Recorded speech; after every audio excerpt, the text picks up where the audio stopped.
Before we begin, I need to warn you about something. The 7 stories you're about to hear aren't just scary tales meant to entertain you. These are real accounts from real people who made one fatal mistake. They ignored the warnings. By the end of this video, you'll understand why certain places in Pennsylvania should never be visited after dark. And here is what terrifies me the most. 3 of the people in these stories are still missing.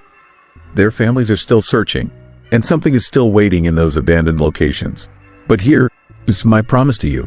If you watch until the very end, I'll reveal the one common thread that connects all 7 locations. The pattern that could save your life if you ever find yourself near one of these cursed places. This information isn't in any of the stories themselves. It's something I discovered while researching, and it's the reason I'm making this video. Now, before we dive into the horror, I need you to do 3 critical things. First, subscribe to this channel. Why? Because next week, I am releasing a follow-up video with the locations we had to cut from this compilation. Stories so disturbing that even I hesitated to include them. Subscribers will get early access. Second, SMS at that notification bell. Turn on all notifications. I upload every single week, and trust me, you don't want to miss what is coming. We rebuilding the largest community of true horror enthusiasts on YouTube, and you need to be part of it. Third, and this is crucial, drop a comment right now. Tell me where you rewatching from and what time it is in your location. Why? Because I'm tracking something strange. I've noticed a pattern in the comments from previous videos. People watching from certain locations at certain times report experiencing unusual things while listening. I need more data. Your comment could be the key to understanding what is really happening. One more thing. There is a specific timestamp in this video.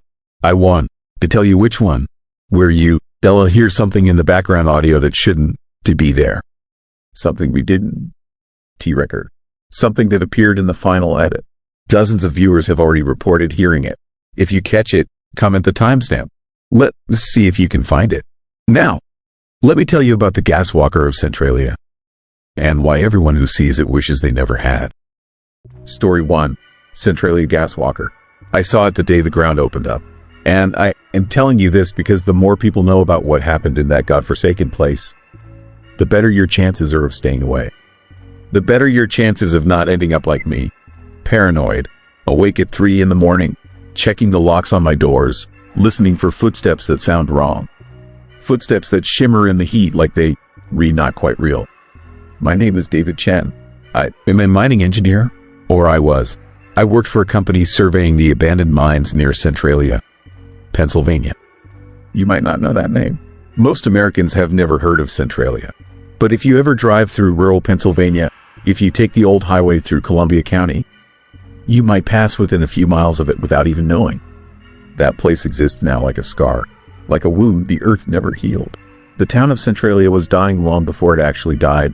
By the time I arrived there in late October, only 1 or 2 people still lived in that ghost town. The rest of the world had forgotten about it entirely. The coal mine fire that started in 1962 had never been extinguished. Think about that for a second. A fire burning underground for 60 years. Continuous heat, continuous pressure. The ground itself had become something other than Earth. It was hostile territory. I was there because my company wanted geological surveys done on surrounding areas. We wanted to know if those fires were spreading, if the danger was expanding. And I went because the money was good and I was ambitious. I didn't understand yet that some places don't want to be understood. Some places have a way of rejecting anyone who tries to look too closely. The first day was normal. I set up my equipment near the edges of Centralia where my supervisor said it was safe. The landscape is nightmare fuel. You walk through those hills and you see earth that has been scarred and blackened. Steam vents rise up from cracks in the ground.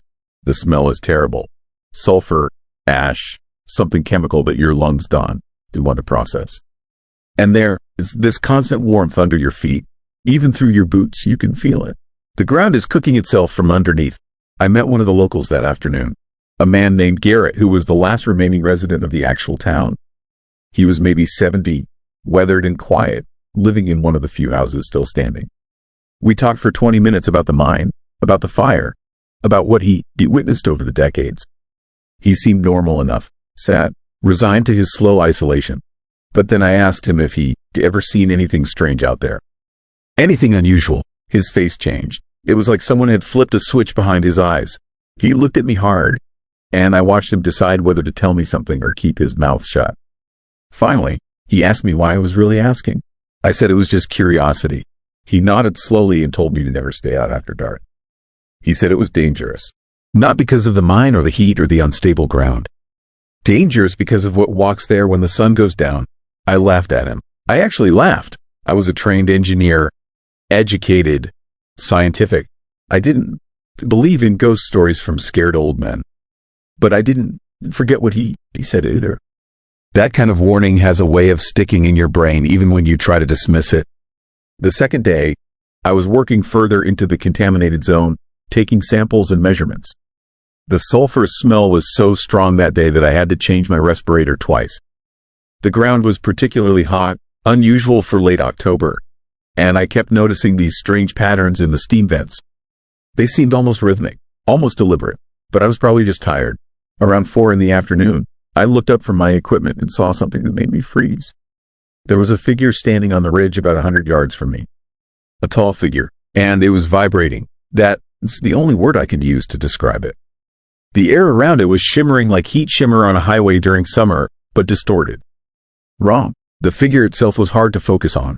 When I looked directly at it, my eyes couldn't quite lock onto its shape. It was like my brain was refusing to process what it was seeing.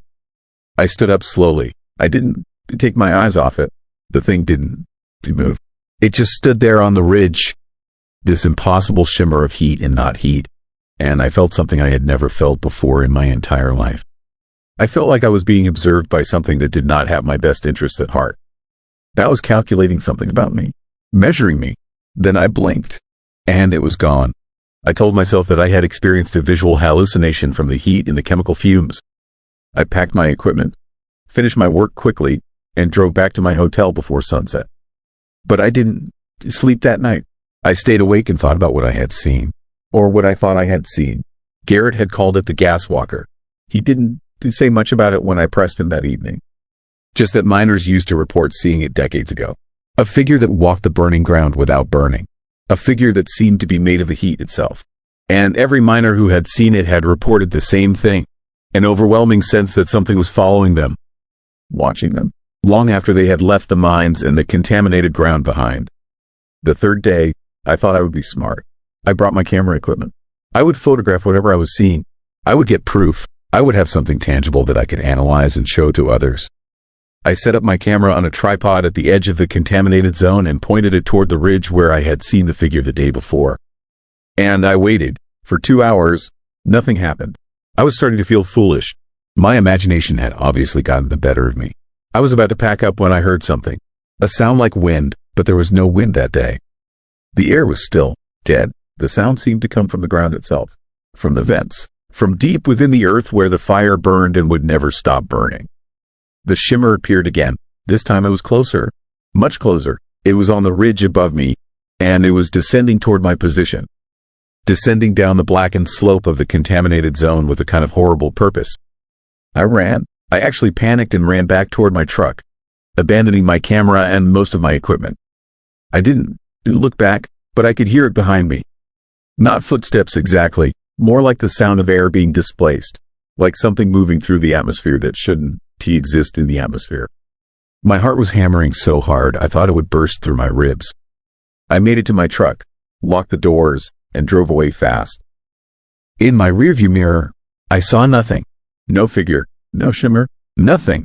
Just the dead landscape receding into the distance. I went to the police that night. I reported that someone or something had been on the contaminated zone and had chased me. I sounded crazy. The officer who took my report was kind about it, but I could see it in his eyes. He thought I had freaked out. Thought maybe the fumes had affected me. He made notes and told me the area was dangerous and maybe I should contact my company about my safety. I didn't tell him about the gas walker. I knew how that would sound.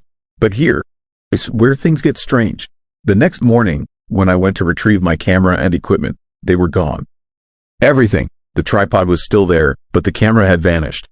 My spectrometer was gone. My sample bags. All of it. I asked if anyone else had been in the area. The answer was no. No other humans had been within miles of where I had left my equipment. That was when I made a decision that I now know was a terrible mistake. I decided to go back into the contaminated zone one more time. At night, with better equipment, with lights and a video camera and everything I needed to document what was happening there. I was young and stupid and scared people do illogical things. I went back at 10 in the evening. The landscape at night is absolutely hellish. The steam vents glow with an eerie red light from the heat and particles below. The darkness between those glowing vents is absolute.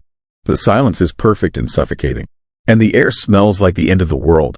I set up at a vantage point and waited. It appeared at midnight, the gas walker, but this time I could see more of it. The shimmer had almost taken a shape, an almost human form, tall, impossibly tall, and it was walking across the burning ground with a kind of methodical precision. It was moving in my direction, but slowly, deliberately. I forced myself to stay. I forced myself to film it.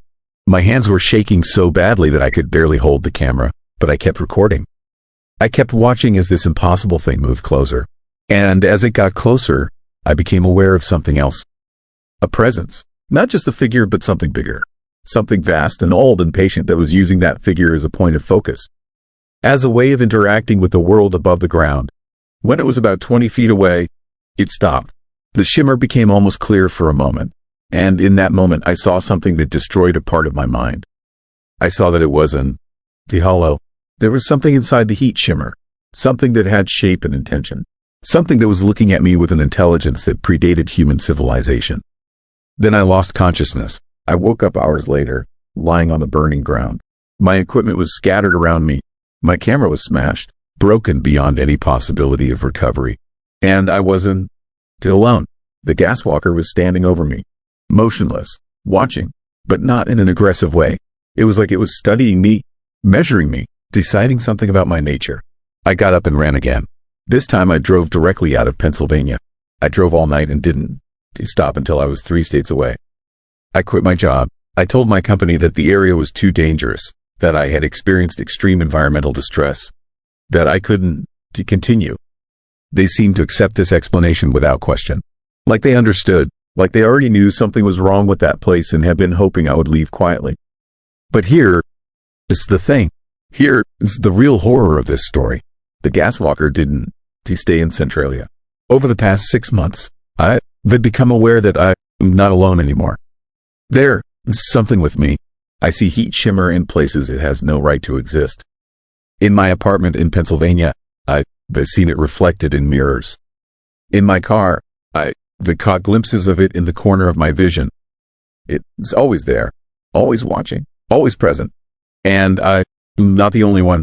I've found online forums, dark corners of the internet where other people who visited Centralia, who worked the mines, who encountered that thing, they reported the same phenomenon. The shimmer following them home. The presence that never leaves. The sense that something ancient and intelligent has marked them, tagged them, made them somehow different from the rest of humanity. Some of them have stopped posting. Their accounts go dark. Their families say they moved away. But the people who knew them say that it's not true. They say those people never actually left their homes. That they were still there, just not moving anymore. Just sitting and staring at walls, aware of something invisible in the room with them. I am telling you this because I can feel something happening to me. The shimmer is becoming clearer. It's taking on more of a definite shape. And last week, I looked in the mirror and I saw it behind me. Not reflected in the mirror. Standing in the room behind me. Waiting. I think what the gas walker does is simple. I think it exists in the space between heat and cold, between the material world and something else. I think it marked the miners decades ago, and they carried that marking with them for the rest of their lives. I think it has marked me now, and I think eventually it will return. It will walk out of Centralia and across the contaminated ground and through the burned earth of Pennsylvania. And it will eventually make its way to wherever I am. Don, to go to Centralia. Don, to go near the abandoned mines. Don, to investigate urban legends or creepy locations just because you think it would be interesting. There are places on this earth that are watching back. There are things living in the spaces we abandoned. And some of them are curious about human beings. Curious in ways that don't end well. Last night, I saw the gas walker standing in my bedroom. Completely still. Completely silent. Just watching me sleep. I didn't scream. I didn't run. I just lay there and waited for what would happen next. And I am still waiting. It's been 3 days now. 3 days of waiting. I can feel it getting closer. I can feel the distance between us collapsing. I can feel whatever is coming. And I know that when it finally arrives, nothing I do will make any difference. But I had to tell someone. I had to warn whoever is listening to this. If you've ever been to Centralia, if you've ever worked those mines, if you've ever seen something that shimmer in the heat and didn't understand what you were seeing, you need to know that it saw you too. And it is still out there. Still burning. Still watching. Still walking through the contaminated ground with purpose. Still coming home. Story 2. Coal Breaker. A Pennsylvania horror story. I should never have gone back to Tamaqua. That is what keeps running through my head at 3 in the morning when I can to sleep. When the memory of what I saw down there starts clawing its way back up from wherever I tried to bury it. Tamaqua, Pennsylvania. A small town that most people drive through without thinking twice, nestled in the anthracite region where the earth itself seems darker, older, like it remembers something terrible. And it does. It remembers what happened in 1982. It remembers the vanishing boy. And it almost took me down with him. I am 42 years old now. I work in marketing in Philadelphia. I have a wife and 2 kids, a mortgage, a minivan that needs new brakes. I am normal, ordinary, the kind of guy you did never suspect had experienced something so unexplainable, so utterly impossible to prove, that I spent 20 years convincing myself it was a stress-induced nightmare. But it wasn't. I know what I saw inside that coal breaker, and I need someone to understand why I can never, ever go back there. It started with my father, his death. When he died in 2004, I inherited his photo albums and some of his old journals. Going through them, I found dozens of pictures from his childhood in the 40s and 50s, many of them taken near an old industrial structure outside town. The coal breaker, that massive skeleton of corroded steel and crumbling brick, soaring maybe 120 feet into the sky, filled with tunnels and chambers that used to separate coal from rock. My father had written in a 1949 entry, "The breaker is where the boys go to prove they men. Went in today. The shadows down there move in ways the surface sun can," he explained. Reading that, I felt something twist in my stomach. Back then, coal breakers dotted Pennsylvania like tombstones. They'd been the industrial heartbeat of the state, employing tens of thousands, swallowing men whole and spitting out wealth for the owners up in Philadelphia. By the time I was in my 20s, most of them were abandoned. Ghostly monuments to a dead era. The Tamaqua breaker, though, had become something more in my mind than just a historical artifact. It was a legend, a place where strange things happened. I heard the story of the vanishing boy maybe 100 times growing up, whispered among teenagers at parties, mentioned in local news retrospectives, discussed in bars where old-timers gathered to complain about the decline of Pennsylvania as coal country. In 1982, a 11-year-old kid named Tommy Kowalski disappeared near the coal breaker. He walked out of his house on a Tuesday afternoon in October, supposedly heading to a friend's house 2 blocks away. He never arrived. Search parties combed the woods for weeks. Police brought dogs. They even sent someone into the coal breaker to look, a young officer who reported something strange. Fog tunnels despite the autumn chill, and what he described as child-sized silhouettes moving in the fog, too many to account for any single missing boy. The case went cold. Tommy was never found. I always dismissed it as small-town mythology, the kind of story that grows in the telling until nobody remembers what was real anymore. But when I read my father's journal, something shifted. What if the coal breaker wasn't just a place where bad things had happened by chance? What if there was something else? Something that had been there, waiting, for generations? I told myself I was being ridiculous, superstitious. And yet, in 2007, 3 years after finding my father's journal, I drove back to Tamaqua. I told my wife I was visiting an old friend. I lied. I drove up Route 476, the Pennsylvania Turnpike Northeast extension, 3 hours of highway that cuts through the Pocono Mountains like a scar. The landscape changed as I got closer to the coal region. The forests became denser, the town smaller and more weathered. Boarded up houses, empty storefronts, streets that looked like they'd been abandoned for decades, even though people still lived there. Ghosts of American prosperity, the kind you see in forgotten Pennsylvania towns where the factories closed and no one bothered to rebuild. Tamaqua was worse than I remembered. Smaller, more hollow. The main street was a collection of deteriorating brick buildings, most with windows covered in plywood or soap.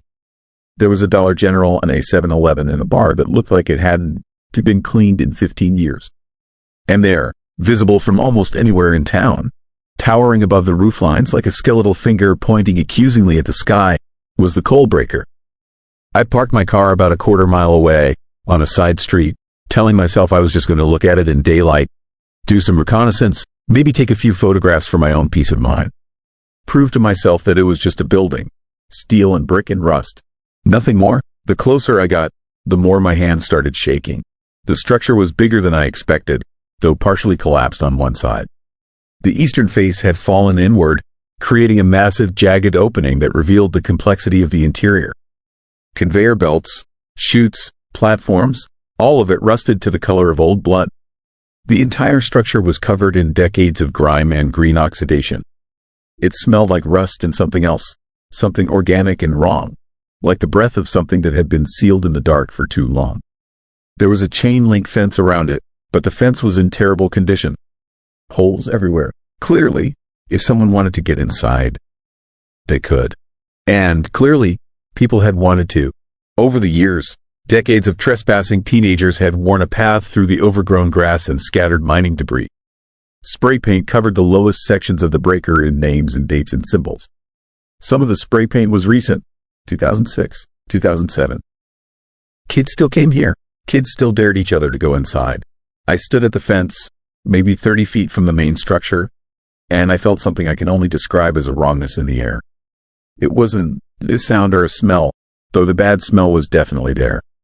It was something else, a pressure, a presence, the sensation of being watched by something that was very close but not visible. The same feeling you get in a dark room when you certain you were not alone, even though you checked every corner and know logically that nothing could be there. I stood there for maybe 5 minutes, just looking at it, trying to talk myself down, trying to be rational. I am a grown man. The fear I was feeling wasn't real. It was just my imagination, conditioned by 20 years of folklore and my father's cryptic journal entries and the power of suggestion. That's when I heard the voice. It wasn't the voice in my head or anything supernatural like that. It was an actual voice, female, coming from behind me. You shouldn't stare at it like that. I jumped. I actually jumped, my heart hammering against my ribs.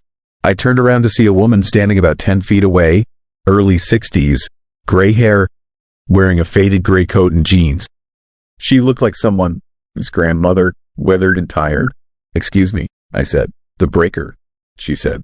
"You shouldn't stare at it like that. It notices. They notice when you re-looking." My first instinct was to think she was insane, but her eyes were sharp, intelligent, afraid. She knew something. She lived in this town, and whatever I was feeling, whatever wrongness was in the air, she was living with it every day. "What do you mean, they notice?" I asked. She glanced up at the breaker, then back at me. She seemed to be deciding whether to talk to me. Not from here," she said. "It wasn't a question. I used to live here. Moved away years ago." She nodded slowly. "Then you might remember the stories about the boy who disappeared. Tommy Kowalski." My skin felt cold. "You remember that?" "I remember everything," she said. Her voice was different now.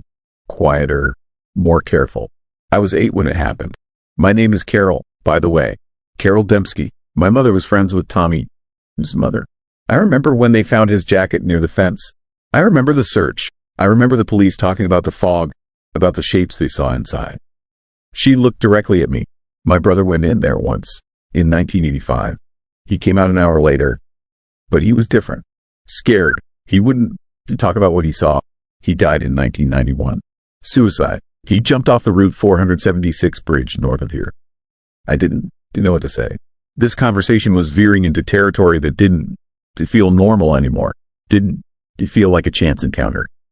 "Why are you telling me this?" I asked. "Because you were thinking about going in there," she said. "I can see it. I've seen that look before. Young men get it in their eyes. They want to understand what happened. They want to prove something to themselves or to the town or to whatever they think is in there. You need to not do that. There's nothing in there," I said. But I didn't believe it, and she could tell. "There It's everything in there, she said. There is the cold. There is the dark. There is something that remembers everyone who has ever gotten lost in it. And I know that sounds crazy, so I'm not going to try to convince you. But I'm going to tell you that if you go in, you are not going to like what you find. Or maybe you will, and that is even worse. Then she turned and walked away, back toward the town, and I didn't see her again until much later that day, though I would think about that conversation for years afterward. I didn't go in. Not that day. I drove back to Philadelphia and tried to convince myself that the whole encounter with Carol had been some kind of hallucination brought on by stress and too much caffeine and the oppressive weight of the place itself. I went back to work. I tried to forget about Tamaqua and coal breakers and missing boys and whatever it was that Carol had seemed so frightened of. But I couldn't let it go. That was the problem. Some part of me, the same part of my personality that had always made me reckless, that had always needed to know how deep the darkness went, was obsessed. I started researching the disappearance of Tommy Kowalski in earnest.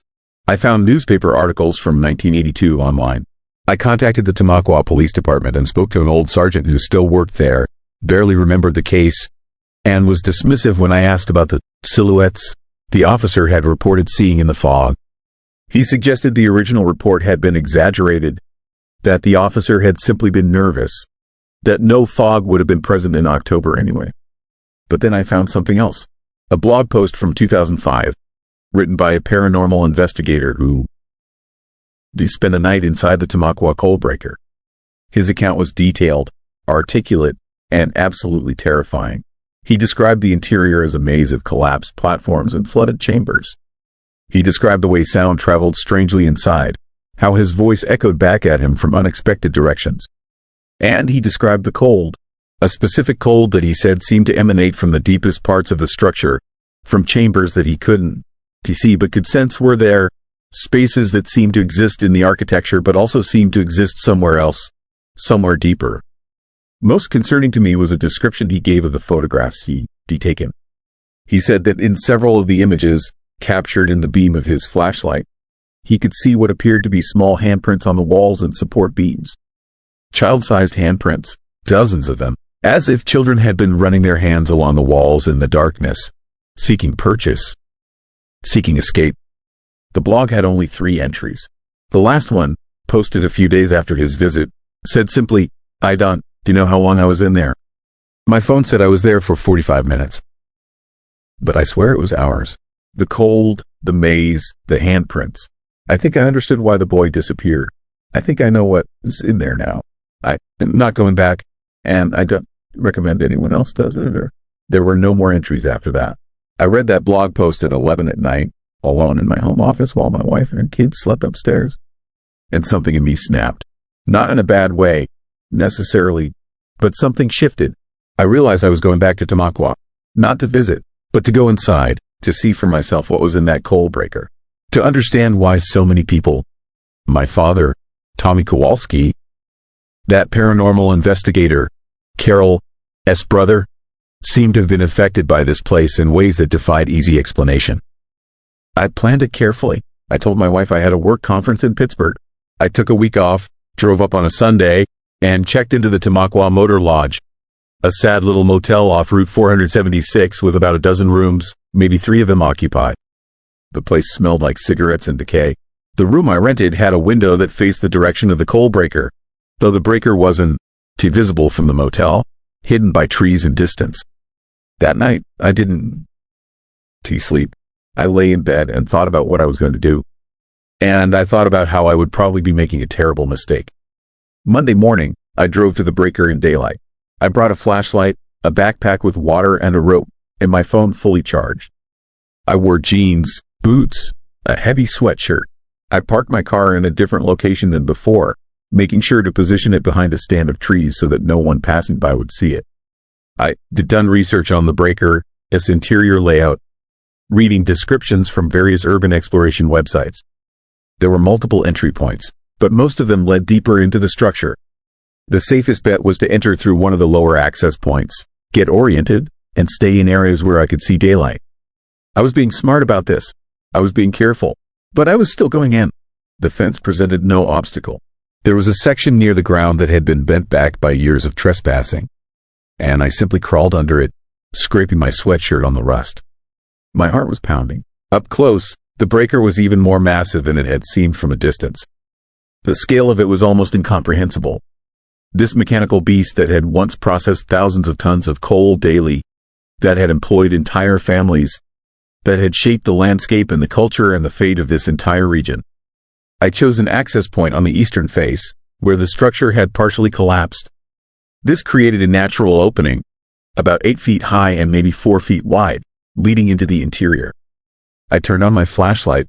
The beam carved a tunnel of light into the darkness, and I stepped inside. The smell hit me immediately. Not rust or decay, but something chemical, something wrong. My eyes watered slightly. I covered my nose with my sleeve and kept moving forward. The beam of my flashlight revealed a vast chamber, maybe 50 feet high, with platforms connected by a maze of catwalks and chutes. Sunlight filtered in from various holes in the upper structure, creating a pattern of dust-filled shafts that made the interior look even more alien, more otherworldly. It looked like the set of some post-apocalyptic movie, like a place humans had abandoned and nature was slowly consuming. I made my way deeper, moving cautiously, testing each platform before putting my full weight on it. The air was getting colder. That part was real, not an exaggeration. The deeper into the structure I went, the more the temperature dropped, and it wasn't a gradual decrease. It was like stepping through invisible barriers where the air temperature shifted suddenly. By the time I was maybe 30 feet into the interior, my breath was visible in the beam of my flashlight, tiny clouds of white vapor. That shouldn't have been possible.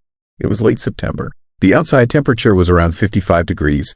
Why would it be cold enough inside to see my breath?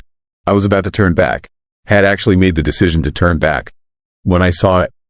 A handprint, small, definitely child-sized, pressed onto a metal support beam about 5 feet in front of me. It was dark, almost black against the rust red of the metal, and it looked like it had been burned into the surface somehow, like the hand that made it had been impossibly hot. I moved closer and touched it with my gloved hand. It was smooth and cold and wrong. There was no way a handprint could be literally burned into metal like that. Unless, perhaps, if the hand had been exposed to extreme cold enough to cause a kind of thermal burn from the opposite direction. But that was absurd. That wasn't possible. I looked around and suddenly I could see them. Dozens of handprints. Everywhere. On the support beams, on the metal walls, on the catwalks. All of them small, all of them dark, all of them pressed into the surfaces as if the children who made them had been desperate, terrified, burning themselves into the metal through sheer force of panic and terror. My hands started shaking. The flashlight beam became unsteady. I told myself to stay calm, to not panic, to keep moving forward because I'd come this far and I needed to understand what I was seeing. But every instinct I had was screaming at me to run, to get out, to get away from this place and never come back. And that is when I heard the sound. It wasn't a scream or a cry or anything I could have easily identified. It was more like a breath, a long inhalation, the sound of something massive drawing air into itself, echoing through the vast chambers of the coal breaker like a whale surfacing in the dark.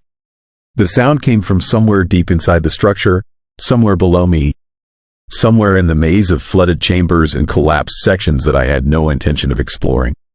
I ran. I am not proud of it, but I ran.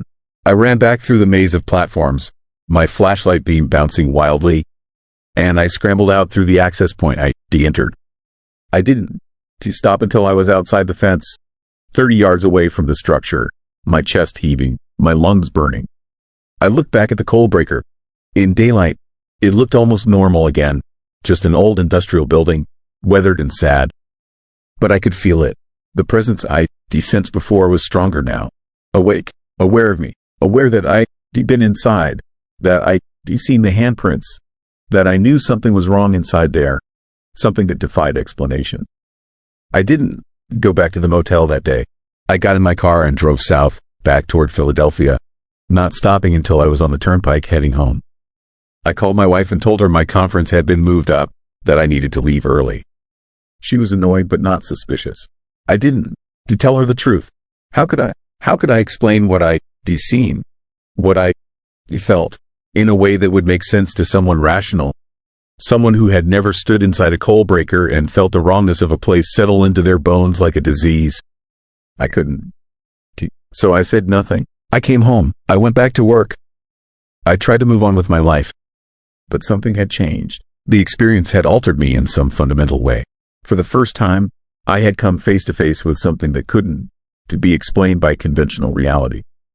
And I knew, with an absolute certainty, I couldn't justify rationally that what I had encountered was real. That the coal breaker was not simply a building. It was something else. A trap. Perhaps. A door. A mouth. I spent the next few years researching, trying to find any historical explanation for what I'd seen. And I found some things, fragments of information that created a picture, though not one that made any rational sense. The Tamaqua coal breaker had a dark history.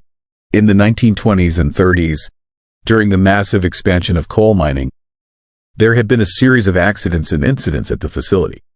Workers had died. Entire crews had disappeared into the structure during excavations and repairs, supposedly lost in the maze of interior chambers. Children, including the children of workers, had somehow gotten into the facility on multiple occasions, and there were reports of injuries, of cold exposure despite warm weather, of strange behavior from children after they'd been inside. In 1947, a boy named Marcus Chen had gone inside the breaker and come out hours later unable to speak, his body covered in frostbite, his hair turned partially white. He lived for 2 more years in a catatonic state before dying in a state hospital. The attending physicians noted in his medical file that his symptoms were inconsistent with any known disease or psychological condition. They noted that they didn't understand what had happened to him or how a person could develop frostbite damage on an 85-degree day. In 1969, a team of engineers was sent inside to assess the structural integrity of the building for possible demolition. One of the engineers came out in a state of extreme distress, claiming that he encountered another engineer named Robert Dalton in the deepest sections of the breaker, a man who, he insisted, had died in the same location in 1952. 17 years prior, the other members of the team had found no evidence of this encounter. Robert Dalton had indeed worked on a previous expedition in 1952, and there was indeed a report of him being lost inside the structure, but his body had been presumed to be still trapped in one of the collapsed chambers somewhere in the depths. And in 1982, Tommy Kowalski had vanished. The police investigation had eventually turned up his jacket near the fence, but nothing else. No body, no explanation. Just the report of the officer who ventured inside, the report of child-sized silhouettes moving in fog tunnels, shapes that seemed to number far more than one missing boy. The pattern was clear, if impossible to accept. The coal breaker had been taking people for decades. Children, mostly, but also adults. And it was keeping them somewhere. Not dead, exactly, but not alive in any conventional sense either. Trapped in the spaces between, caught in the cold, burning their hands into the metal in their desperation, their voices echoing up through the chambers as a sound that wasn't quite a scream and wasn't quite anything else. I don't know what I believe about the mechanism of it all. Whether the coal breaker was haunted in some traditional sense, whether it was a location where physics bent in peculiar ways, whether it was some kind of dimensional tear where normal rules didn't apply, I don't know. They spent 20 years not knowing, and they made my peace with the uncertainty. But I know what I saw. The handprints, the cold, the massive breath that came from the depths of the structure. And I know that whatever is in that coal breaker is still there. Still taking people, or trying to. Still making new handprints. Still waiting. I haven't been back. I made a promise to myself after that day that I would never return to Tamaqua. That I would never go near that structure again. And I kept that promise. But I think about it every day. I think about it when I see news stories about missing children. I think about it when I drive through rural Pennsylvania and see the skeletal remains of old industrial buildings. I think about it at night, when I hear strange sounds I can quite identify, when I feel inexplicably cold despite the thermostat showing the room is warm. And sometimes, on the coldest nights, when everyone else is asleep, I wake up in a state of absolute terror, my skin covered in cold sweat, my hands burning with phantom pain, the memory of that massive inhalation echoing in my ears, and I wonder if something from inside that coal breaker has reached out into my dreams, is still reaching out, trying to pull me back, trying to finish what had started all those years ago when I stepped inside and looked at those child-sized handprints burned into the rust and the decay. I know what I encountered in there, and I know that I was lucky. Lucky to escape, lucky that it let me go. But luck doesn't last forever. Someday, I suspect, the coal breaker will call again, and I don't know if I'll have the strength to refuse. Story 3. Punxsutawney Shadow Creature. I need to tell someone what I saw on Route 119 last February, because the police won't listen anymore, and I'm starting to think I'm the only one who remembers it happened at all. My name is Michael Brennan. I am a long-haul trucker, 47 years old, been driving the northeastern routes for 23 years without incident. I've seen deer frozen in headlights, black ice that could flip a rig, and fog so thick you were driving blind. But nothing, and I mean nothing, prepared me for what stalks the back roads outside Punxsutawney, Pennsylvania. It started on February 2nd, Groundhog Day. I know how that sounds. Everyone thinks of Punxsutawney as that quirky little town with the rodent and the tourists and the festival. But after dark, when the crowds go home and the camera crews pack up, that place becomes something else entirely. Something older than the celebration. Something that's been waiting in those Pennsylvania hills long before anyone thought to pull a groundhog from a stump. I was making a delivery to a warehouse outside town, running 3 hours behind schedule because of an earlier breakdown in Ohio. The dispatcher told me the client needed the medical supplies by morning, no exceptions. So I pushed through even though every instinct told me to find a motel and wait for sunrise. The roads were empty. Not just quiet, empty. No cars, no wildlife. Even the gas stations I passed looked abandoned, their fluorescent lights humming over vacant parking lots. The temperature had dropped to 15 degrees. My breath fogged the inside of the windshield despite the heater running full blast. The radio started acting strange around mile marker 32, cycling through static and fragments of old broadcasts that didn't match any station I knew. A woman's voice speaking in what sounded like German. A man reading numbers in monotone. Then nothing but the hiss of dead air. That was when I saw it the first time. A figure stood on the shoulder of the road, maybe 200 yards ahead. My headlights caught the edge of something dark and massive, taller than any person should be, wrapped in what looked like a cloak or shroud that moved against the wind. Not with it, against it, the fabric rippled and twisted in directions that made my eyes hurt to follow, like watching water flow uphill. I slowed down, thinking maybe this car had broken down, maybe they needed help. But as I got closer, the figure didn't move, didn't wave, didn't acknowledge my truck at all. It just stood there, facing the tree line, unnaturally still. My dashboard camera was recording. I always keep it running for insurance purposes. The timestamp read 11:47 p.m. When my headlights fully illuminated the figure, I could see it wasn't wearing a cloak. The darkness was part of it, extending from its body like smoke that had solidified into cloth. The shape underneath was wrong. The proportions didn't match anything human. The torso was too long. The arms hung too low. And where the head should be, there was only a deeper shadow, a void that seemed to absorb the light instead of reflecting it. I passed within 20 feet of the thing. My hands were locked on the steering wheel, knuckles white, every muscle in my body screaming at me to accelerate, to get away. But I couldn't look away from my side mirror. The figure remained motionless as I drove past, still facing the trees, but I swear I felt it watching me anyway. Felt its attention like ice water down my spine. Then my dashboard camera shut off. Just died. The little red recording light blinked out, and the screen went black. My radio died next, mid-static. Then my GPS. The only things still working were my headlights and the engine, and even those felt tenuous, like the truck was barely holding itself together. I should have kept driving. Should have pushed through to the warehouse and never looked back, but something made me check the rearview mirror. Professional curiosity, maybe. Or the same impulse that makes you look at a car accident, even though you know you shouldn't. The road behind me was empty. The figure had vanished. No, not vanished. Relocated. It was standing in the middle of the road now, directly behind my truck, maybe 50 yards back. Still motionless, still watching, and it was taller than before. I was certain of it. 7 feet, 8 feet, too tall. I pressed the accelerator. The engine roared, and the speedometer climbed to 60, 70, 80 miles per hour on a road that wasn't built for those speeds. The curves came up fast, forcing me to brake and downshift, the whole rig shuddering with the strain. I didn't to care. I needed distance between me and that thing. Every time I checked the mirror, it was there. Always the same distance behind me. Never closer. Never farther. Not chasing. Following. There, I say difference. And the difference is intent. Whatever that creature was, it wasn't trying to catch me. It was hurting me. The realization hit like a physical blow. I was being guided somewhere, pushed along a specific route, and I had no idea where that road ended. My phone was useless. No signal. The screen glitched every time I tried to unlock it, showing distorted images that looked like photographs taken from impossible angles. Buildings that bent sideways, roads that looped into themselves, faces in windows that were too wide and too empty. The warehouse was only 10 miles ahead according to the last GPS reading before it died.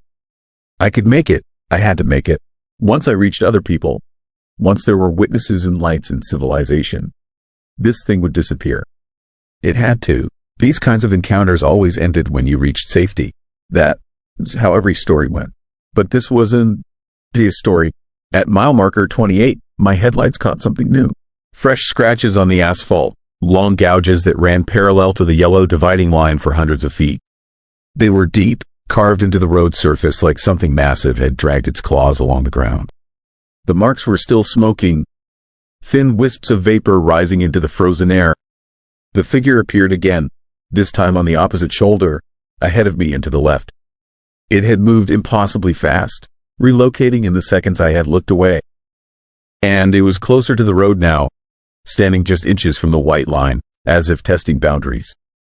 As if learning. I noticed details I hadn't seen before. The cloak shadow thing wasn't just black.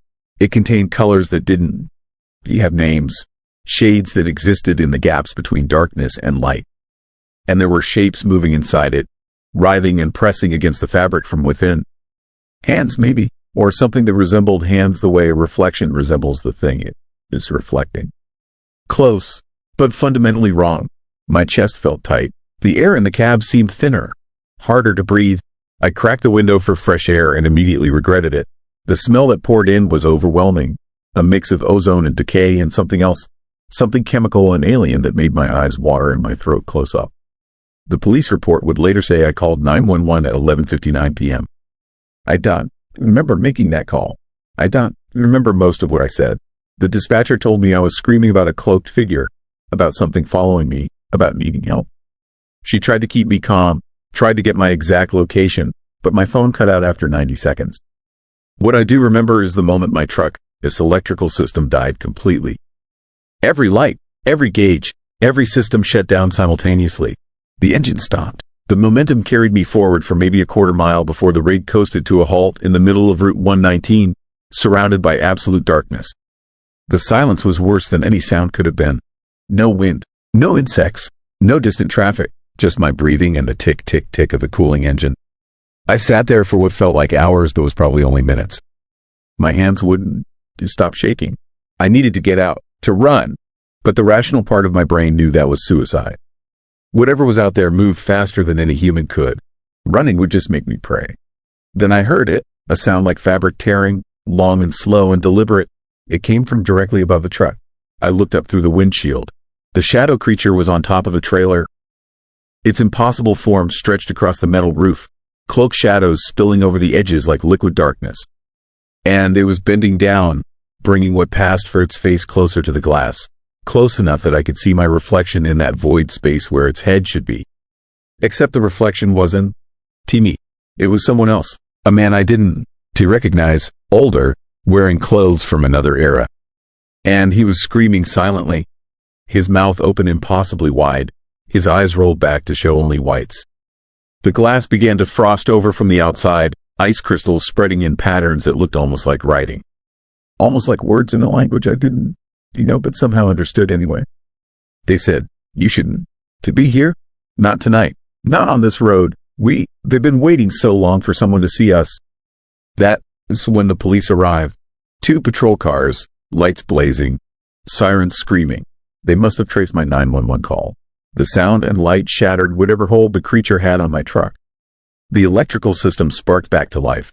The engine coughed and caught. And the thing on my roof was gone, leaving only the frost patterns and a dent in the metal deep enough to fit a body. The officer said they'd seen something in the road, something large and dark that had moved off into the trees when they approached. They asked if I was injured, if I hit a deer, if I been drinking. Standard questions, professional concern, but I could see it in their eyes. They knew, they'd seen something too, even if they wouldn't say it out loud. One of them tried to review my dashboard camera footage. The file was corrupted. Every frame showed nothing but static and occasional flashes of that cloaked figure, always in the background, always watching.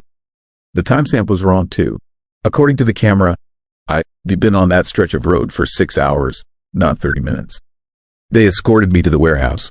The delivery went through. I signed the papers, unloaded the cargo, and tried to act normal even though my hands wouldn't stop trembling. The warehouse manager asked if I was okay. I told him I was tired. He didn't push. I drove straight home to Ohio after that. Took the interstate, avoided every back road, kept my speed exactly at the limit. The rest of the trip was uneventful. Normal. But normal felt different now, like a mask that reality wore to hide something underneath. The police called me a week later. They wanted to know if I'd come back to Punxsutawney to make an official statement. Other drivers had reported seeing something on Route 119. Similar descriptions, same location, same time of night. But every time officers investigated, their dash cams malfunctioned. Every time they tried to pursue the figure, it vanished into the trees. The department was starting to think it was mass hysteria, some kind of shared delusion brought on by the isolated roads and the winter darkness. I told them I wouldn't be coming back. I told them I was done with Pennsylvania. They said they understood, but here is the thing that keeps me awake at night. Here is the part that makes me question everything I thought I knew about the world. Last week, I got a letter in the mail. No return address. Inside was a single photograph, printed on old-fashioned paper that felt wrong to the touch, too smooth and too cold. The photograph showed my truck on Route 119. The angle was from above, looking down at the roof of the trailer. And standing there, clearly visible in the image, was the shadow creature. But it wasn't alone. There were others. Dozens of them, surrounding my truck, their cloaks blending together into a sea of impossible darkness. And in the foreground, pressed against my windshield, was the face I'd seen in my reflection. The screaming man, only in the photograph. His mouth was closed, and he was smiling. On the back of the photograph, written in handwriting I didn't recognize, were 5 words. We're still waiting for you. I don't drive through Pennsylvania anymore. I take the long routes, add hours to my trips, lose money on delayed deliveries. My dispatcher thinks I'm losing my edge. My wife thinks I need therapy. Maybe they were both right. But sometimes, late at night when I'm alone on the highway, I see shadows in my rearview mirror that move wrong. I see shapes on the roadside that are too tall and too still. And I wonder if leaving was enough. I wonder if distance matters to something that exists in the spaces between light and dark. I wonder if it followed me home. And I wonder who that screaming man in the photograph was, and whether he was trying to warn me or welcome me. Story 4. Hummelstown Screaming Tunnel. I heard it for the first time at 3 in the morning, and I knew immediately that something had followed me home from that tunnel. Something that shouldn't exist.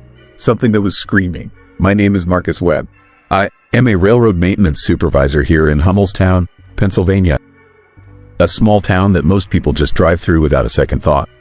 For 15 years, I've worked these rail lines without incident. I know every bridge, every crossing, every tunnel on this network.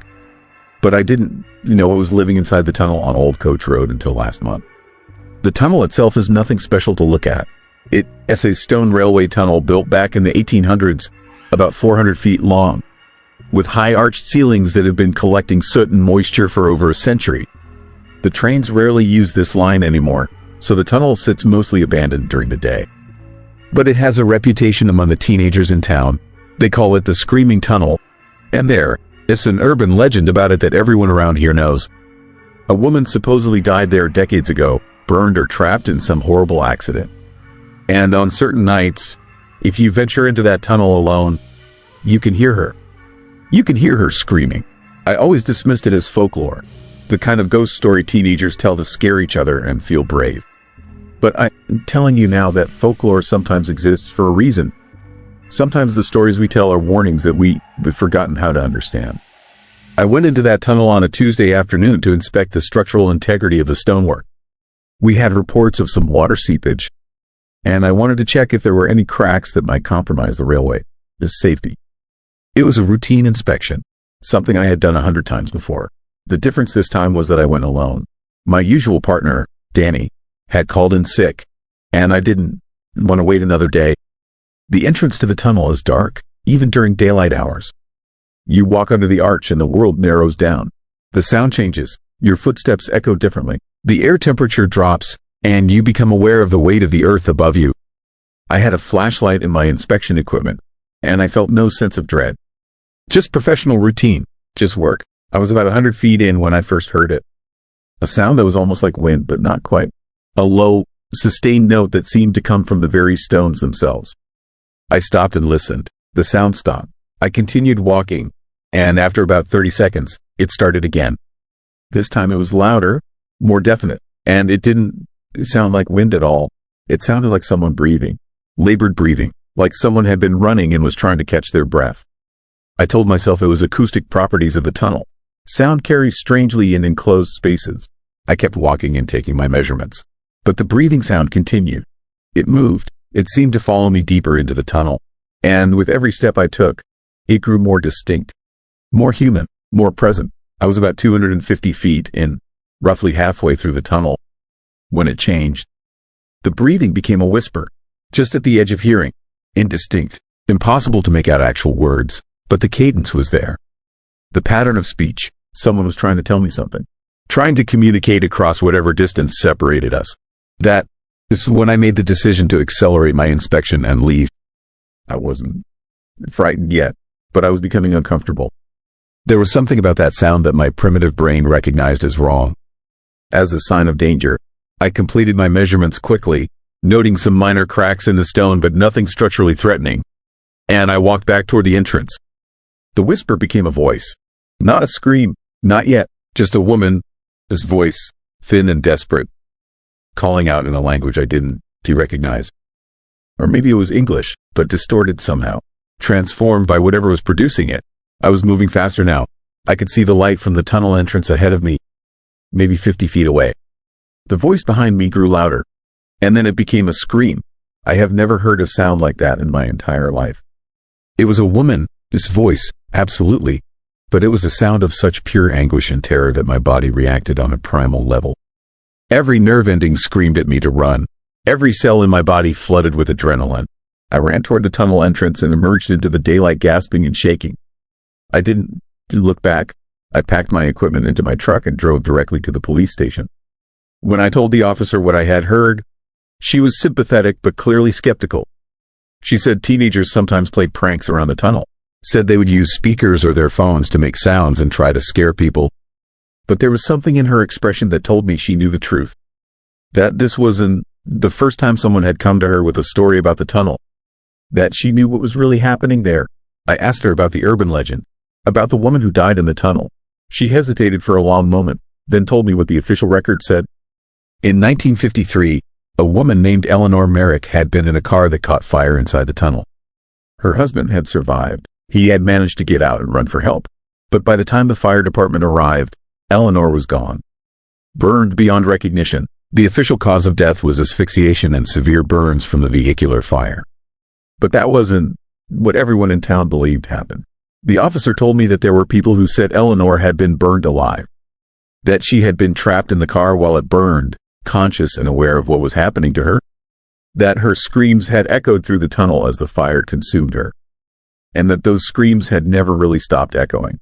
That somehow they had become trapped in the tunnel itself, replaying eternally like a recording of pure human suffering.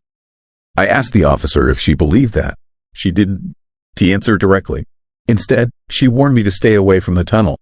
She said several firefighters had responded to calls over the years reporting screaming coming from inside the tunnel. Each time they had found nothing. No person, no source of the sound. But each time, they found burn marks on the tunnel walls.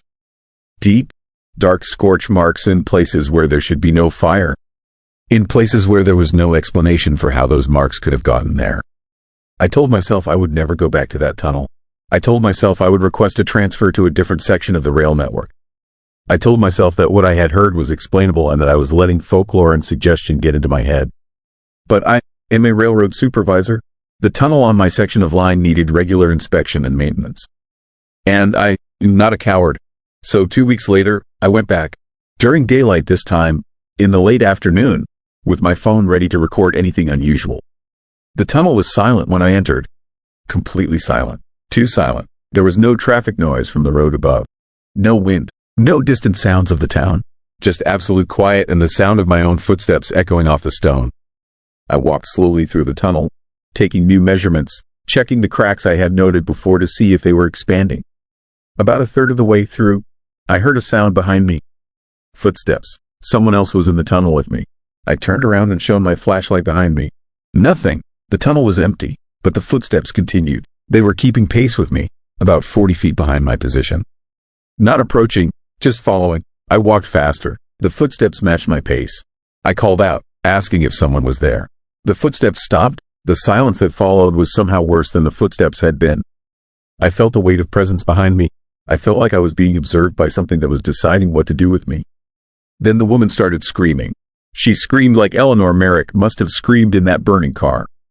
She screamed like someone was being tortured, like someone was experiencing the worst possible form of human suffering. The sound was so loud and so present that I couldn't think. I couldn't process anything except the need to escape. I ran through the tunnel without looking back, without caring about my equipment or my measurements. I just ran. I made it out into daylight and kept running until I was 50 yards away from the tunnel entrance. When I turned around to look, the tunnel was silent again. But I could still hear that scream. I could hear it in my head. I could hear it in my bones. It had gotten inside me somehow. That's when things got worse. That's when whatever was living in that tunnel decided to follow me out into the world. That night, I heard the screaming in my house. It came from inside my walls. It came from my closet. It came from underneath my bed.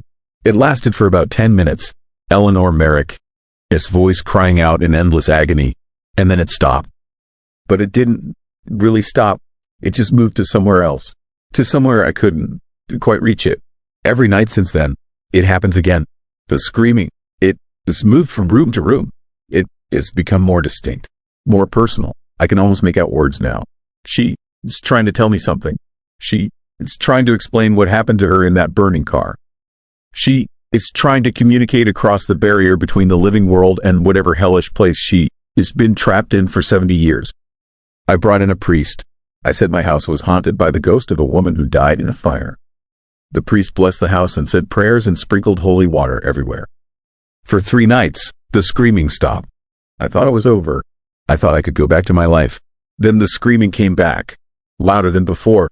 I contacted a paranormal investigator. She brought equipment and sensors and recorded the screaming.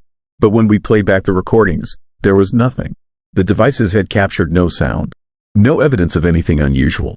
But both of us could hear it. Both of us could hear Eleanor Merrick screaming in my house while the equipment registered absolute silence. That's when I understood something. The thing living in the screaming tunnel isn't a ghost. A ghost is passive. A ghost is the residual energy of someone who died. But this was something active, something intelligent, something that could choose when to manifest and when to hide, something that could follow me from the tunnel to my home, something that could choose to reveal itself to me while remaining invisible to instruments and skeptics. I did research. I went to the local historical society and looked at newspaper articles from 1953. What I found was disturbing. Eleanor Merrick, his husband, Thomas, had survived the fire. But he had been severely burned on his hands and arms. In the rescue attempt, he said. But the newspaper also reported that there had been some questions raised about how the fire started. Questions that were never fully answered. Questions that suggested the fire might not have been accidental. I found Thomas Merrick, his death certificate. He had died in 1955, just 2 years after Eleanor. The cause of death was listed as a stroke, but there was a note in the medical examiner's file. A handwritten note that said the patient had been severely depressed and had expressed multiple times a desire to join his wife. I think Eleanor didn't just die in that fire. I think she was killed in that fire, and I think Thomas knew it. And I think whatever emerged from Eleanor's burning body in that tunnel, whatever consciousness got trapped in the stone and the smoke and the agony, it has been trying to communicate that for 70 years. Trying to make someone understand what really happened to her. The screaming in my house is getting louder. It's happening now during the day as well as at night. My neighbors have reported hearing nothing when they come to check on me. My doctor suggested anxiety medication. My family thinks I'm losing my mind, but I know what is happening. Eleanor is getting stronger, and she is almost breaking through to this world completely. Last night, I looked in my bathroom mirror and I saw her for the first time.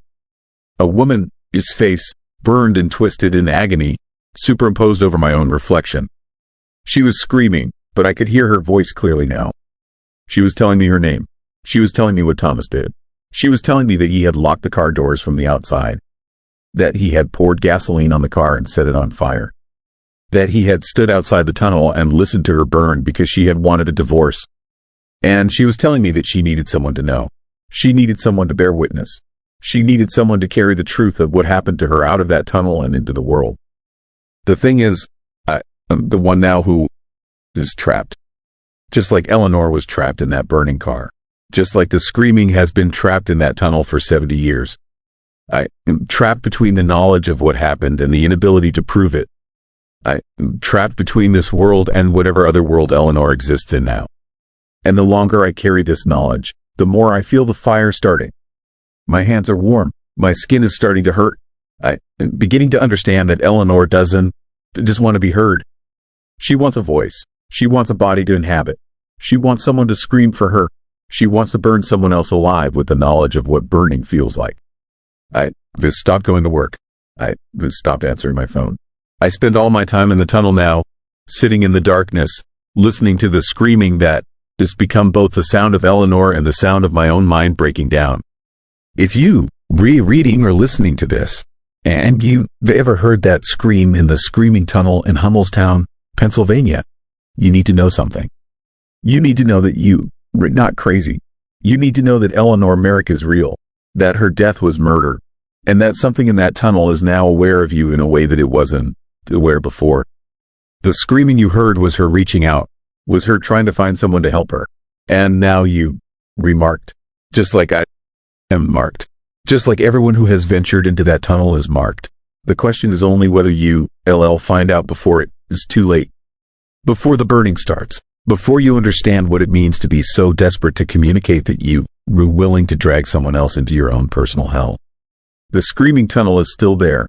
The stone is still black with burn marks that have no explanation.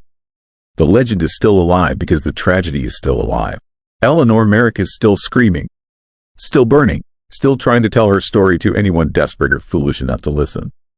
And now that they told you this, now that I be born witness, now that I let her voice out of the tunnel and into the world, I can feel it happening.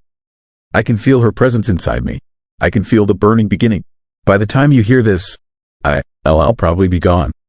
But the tunnel will still be there, and Eleanor will still be screaming. And somewhere, someone else will hear her and come to the tunnel to investigate. Someone else will bring that presence home. Someone else will become what I've become. That is how she survives. That is how the screaming continues. Through people like me, through people like you, through all of us who can, to resist the mystery, all of us who can, to leave well enough alone. The tunnel is waiting, Eleanor is waiting, and the burning never really stops. Story 5, 7 Gates of Hell. Gate 2 never ends. I've been missing for 3 days, or it's been 3 hours, or maybe I never left at all. Time doesn't work the same way anymore. Not after what happened in the woods of rural Maryland when our ghost hunting team decided to explore the legendary 7 Gates of Hell and I made the catastrophic mistake of stepping through Gate 2. This is my account of what happened to us, and I'm recording this confession because I need someone to know the truth about that cursed place before more people die. My name is David Chen. I am a paranormal investigator, which sounds dramatic but mostly means I spend my weekends in abandoned buildings and haunted forests with expensive thermal cameras, trying to capture evidence of ghosts that probably don't exist. I run a moderately successful YouTube channel with about 200,000 subscribers, people who watch my investigations and appreciate the creepy atmosphere and the genuine fear that I can always hide from the camera. I've never actually found proof of anything supernatural in 7 years of investigations, which is why I keep chasing experiences that ramp up the tension and keep my audience engaged. That is why I agreed to Gate 2. That is why I convinced my team to drive 4 hours from Baltimore into the dense forests of rural Maryland to investigate one of America's most terrifying urban legends. The Seven Gates of Hell is a real place, or at least it starts as a real place. It is a graveyard, an old cemetery from the 1800s, and according to local folklore, there are 7 gates hidden deep in the surrounding woods. Each gate supposedly opens to another layer of hell, each one progressively darker and more dangerous than the last. People claim that if you can find all 7 gates and open them in sequence, you'll somehow access genuine supernatural horror, forces and entities that exist beyond our normal understanding of reality. Most of the legend is nonsense. The gates are just old structures, probably from old fence lines or farm property markers. Nothing genuinely supernatural. But the stories surrounding them are unsettling. People have reported getting lost in the woods around the gates, spending what they thought was 1 hour, but discovering that 12 hours had passed when they escaped. Others claimed that the forest rearranged itself, that the trees seemed to move, that paths that existed before suddenly vanished, and new impossible routes appeared where there had only been dense undergrowth moments before. The most terrifying reports talked about people entering the woods and never coming back. Their disappearances never explained. Their bodies never found. Just families left with empty spaces and unanswered questions and a creeping dread that some part of their loved one remained trapped in those woods forever. I dismiss these stories as folklore, the kind of campfire tales that get embellished with each retelling, becoming scarier and less real with every person who adds their own paranoid interpretation. But I knew they made fantastic content. Footage of us exploring a legendary cursed location, trying to debunk the urban legend, maybe capturing something that would send chills down my viewers' spines. It was content gold, and I was hungry for it. My team consisted of 3 people besides myself. There was Marcus, my camera operator and the only one of us with genuine experience in the field. There was Jennifer, who handled audio and seemed to genuinely believe in the paranormal unlike the rest of us. And there was Tom, who was new to the team and brought an energy of skepticism that I thought would balance out Jennifer's enthusiasm. We packed our van with cameras, audio equipment, thermal imaging devices, and enough battery packs to power a small city. We drove out to the cemetery on a Friday afternoon in October when the weather was turning cold and the darkness was arriving earlier each day, making the atmosphere feel appropriately eerie and unsettling. The cemetery itself was disappointing. No gates visible, no mysterious structures, just old graves and overgrown paths and the kind of quiet decay that comes from places nobody visits anymore. But according to the legend, the gates weren't in the cemetery itself. They were hidden deeper in the woods that surrounded it, and you had to enter the forest in a specific location and follow a particular route if you wanted to find them. Of course, no one could quite agree on what that specific location was or what that particular route entailed. All we had were vague descriptions, internet forum posts, and the kind of secondhand information that comes from people who claimed they found the gates but could never provide exact directions. We spent the first 2 hours searching, moving deeper into the woods with our flashlights and our thermal cameras, looking for any structure that might qualify as an ancient gate. The forest was creepy in that way that forests get when darkness is approaching and you're surrounded by trees in every direction. There is something about being in a forest at dusk that triggers an ancient part of your brain, something that remembers when humans weren't the apex predator, when shadows contained danger and unseen things moved through the darkness hunting.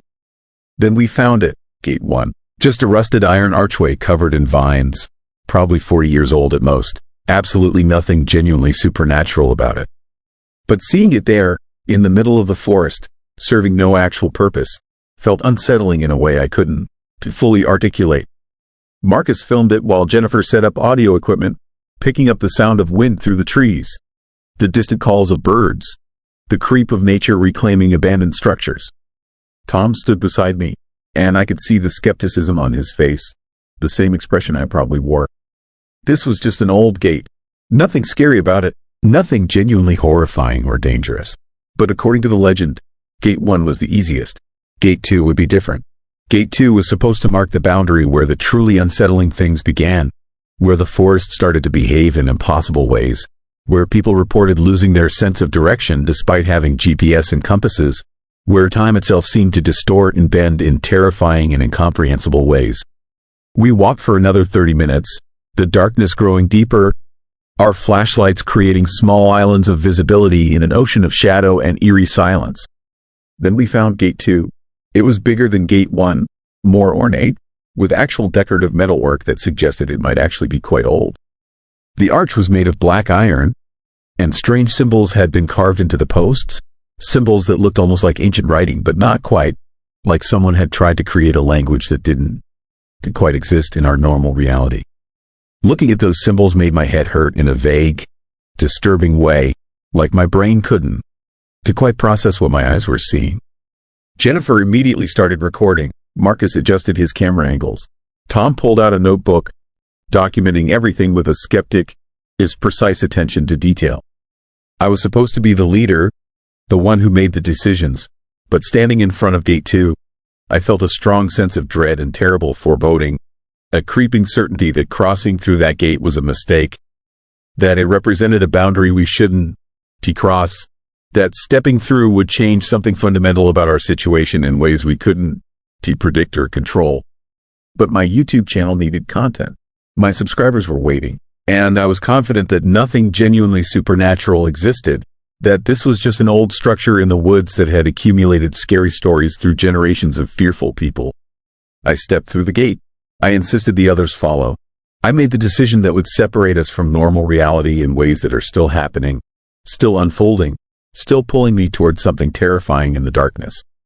The moment I crossed through the arch, I felt it. A shift, a wrongness. The air itself seemed to change texture and temperature, becoming thicker, colder, somehow less like normal air and more like something that was imitating air without fully understanding what air should be.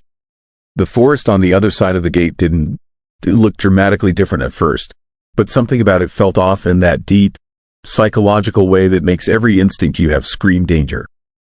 I turned to tell the others to come through, and I watched them step through the gate one at a time. Marcus came through first, camera still rolling, and I saw his expression change. His eyes widened just slightly, his jaw tightened, and I knew he felt it too. Jennifer came through next, and she made a noise, something between a gasp and a nervous laugh, her hand reaching out instinctively for Tom's arm. Tom was the last, and I saw him hesitate for just a moment before stepping through, and in that moment of hesitation, I saw something terrible cross his face. Knowledge, certainty, fear, like he understood something about what we'd done that the rest of us hadn't quite grasped yet. We walked deeper into the woods beyond Gate 2, and the unsettling feeling intensified with every step. The trees seemed to press closer, their branches reaching down in ways that normal branches shouldn't be able to reach.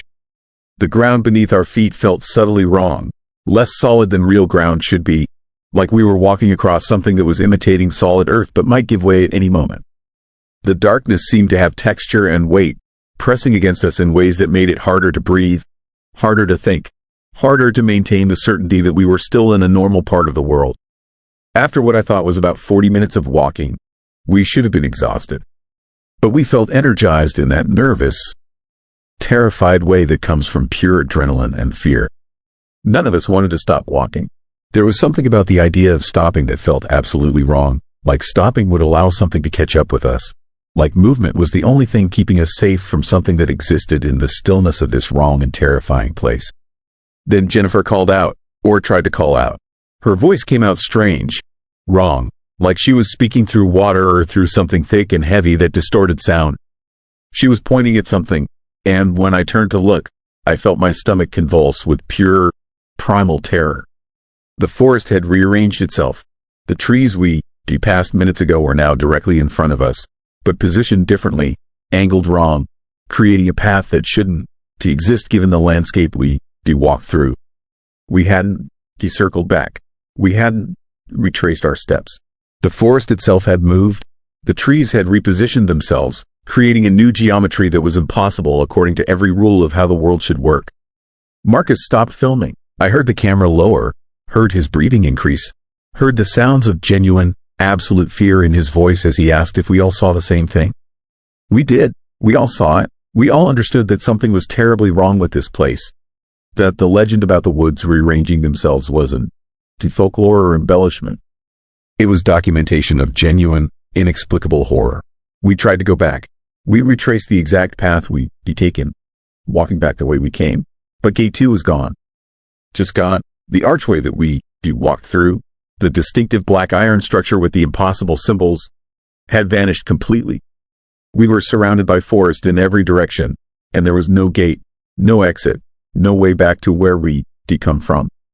The trees blocked us from every direction, and when we tried to force our way through the undergrowth, we found that the forest was thicker than it should be, more impenetrable, as though it was actively working against us, preventing our escape. That's when Tom told us something that made the horror infinitely worse.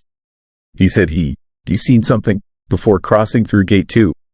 He said that in the moment of hesitation before stepping through the gate, he looked back and seen us already on the other side, watching him, waiting for him to follow. But our faces were wrong. Our eyes were empty. We moved in jerky, uncoordinated ways that looked almost like puppets being operated by someone who didn't quite understand how human bodies move. We'd been reaching toward him, trying to pull him through, but there was nothing human in that reaching, nothing real in the way we were moving. He said he thought for a moment about not crossing through the gate. He said he considered running, leaving us behind, escaping before whatever we'd become could catch him. But he was afraid that if he didn't come through, if he didn't join whatever was happening on the other side, something worse would happen. Something more terrifying than being trapped in a rearranging forest with things wearing his friends' faces. So he came through. He joined us. He accepted his fate and crossed through the gate because the alternative seemed even more horrifying. I don't remember what happened next. It's the most unsettling part of this entire experience. There's a gap in my memory, a missing chunk of time that I can account for, to explain, to even properly describe, because it's not like forgetting something that happened. It's like time itself stopped existing for a while, like I existed in a state where normal temporal progression wasn't functioning. When my awareness returned, I was alone. Jennifer, Marcus, and Tom were gone. I was standing in a small clearing in the woods, and I could hear the sound of cars passing nearby, the distant hum of a highway, the sounds of civilization that suddenly felt impossibly far away and impossibly close at the same time. I ran toward the sound of the highway. I broke through the forest and found myself standing on the side of Route 240, about 30 miles from where we parked our van.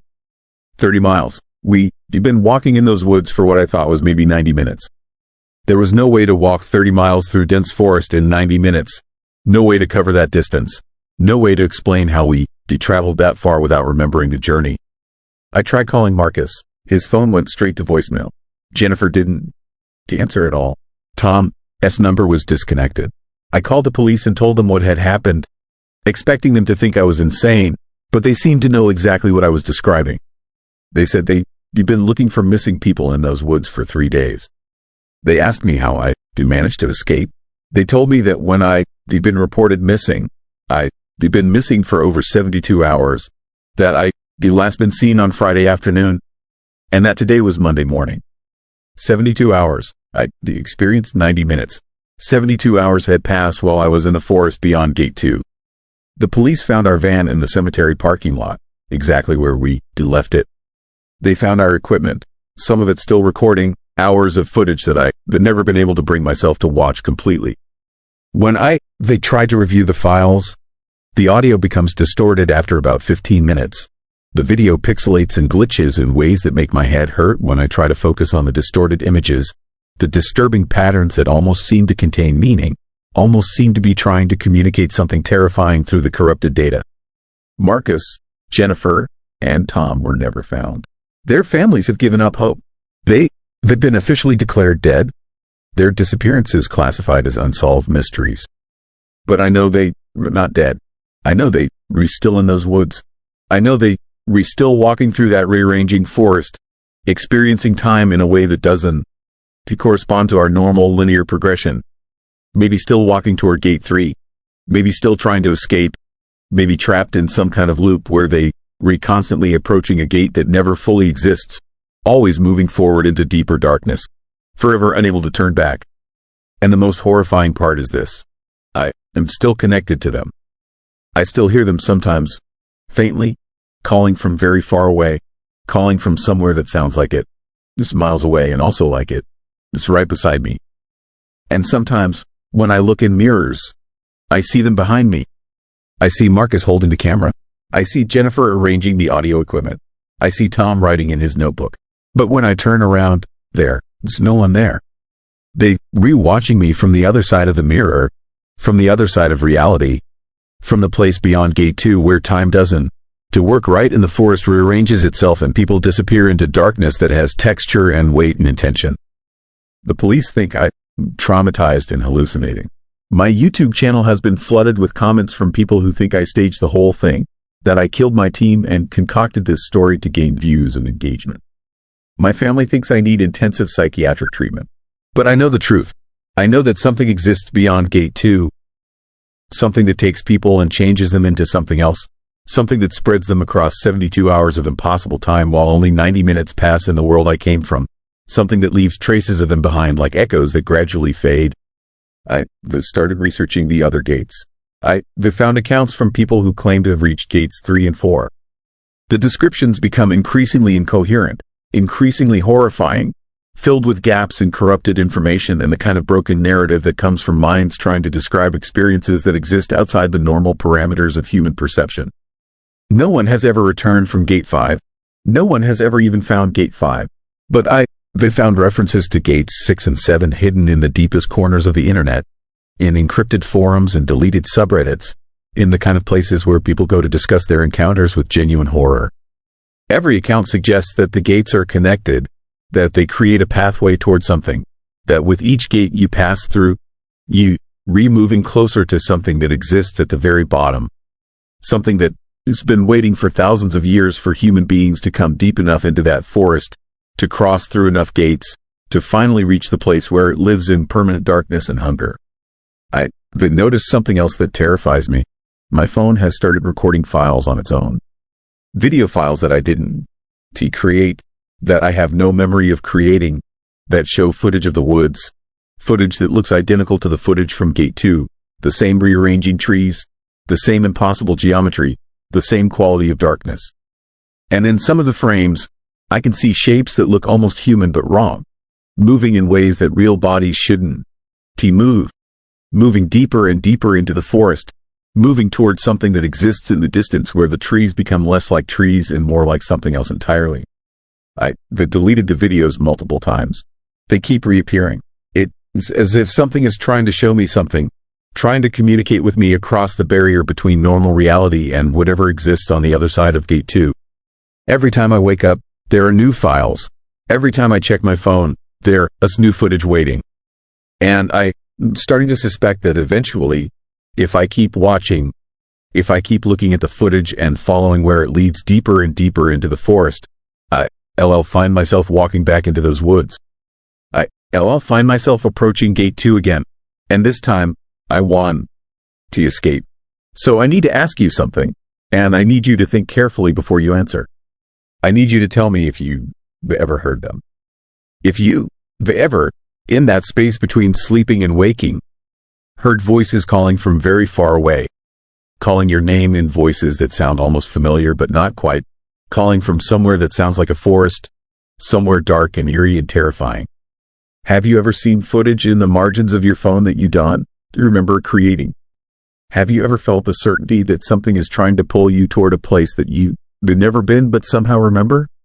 Have you ever felt the woods calling, trying to drag you deeper and deeper into darkness? Write your answer in the comments. Tell me what you've experienced. Tell me if you think the gates are still open, still waiting, still hungry for people to walk through them.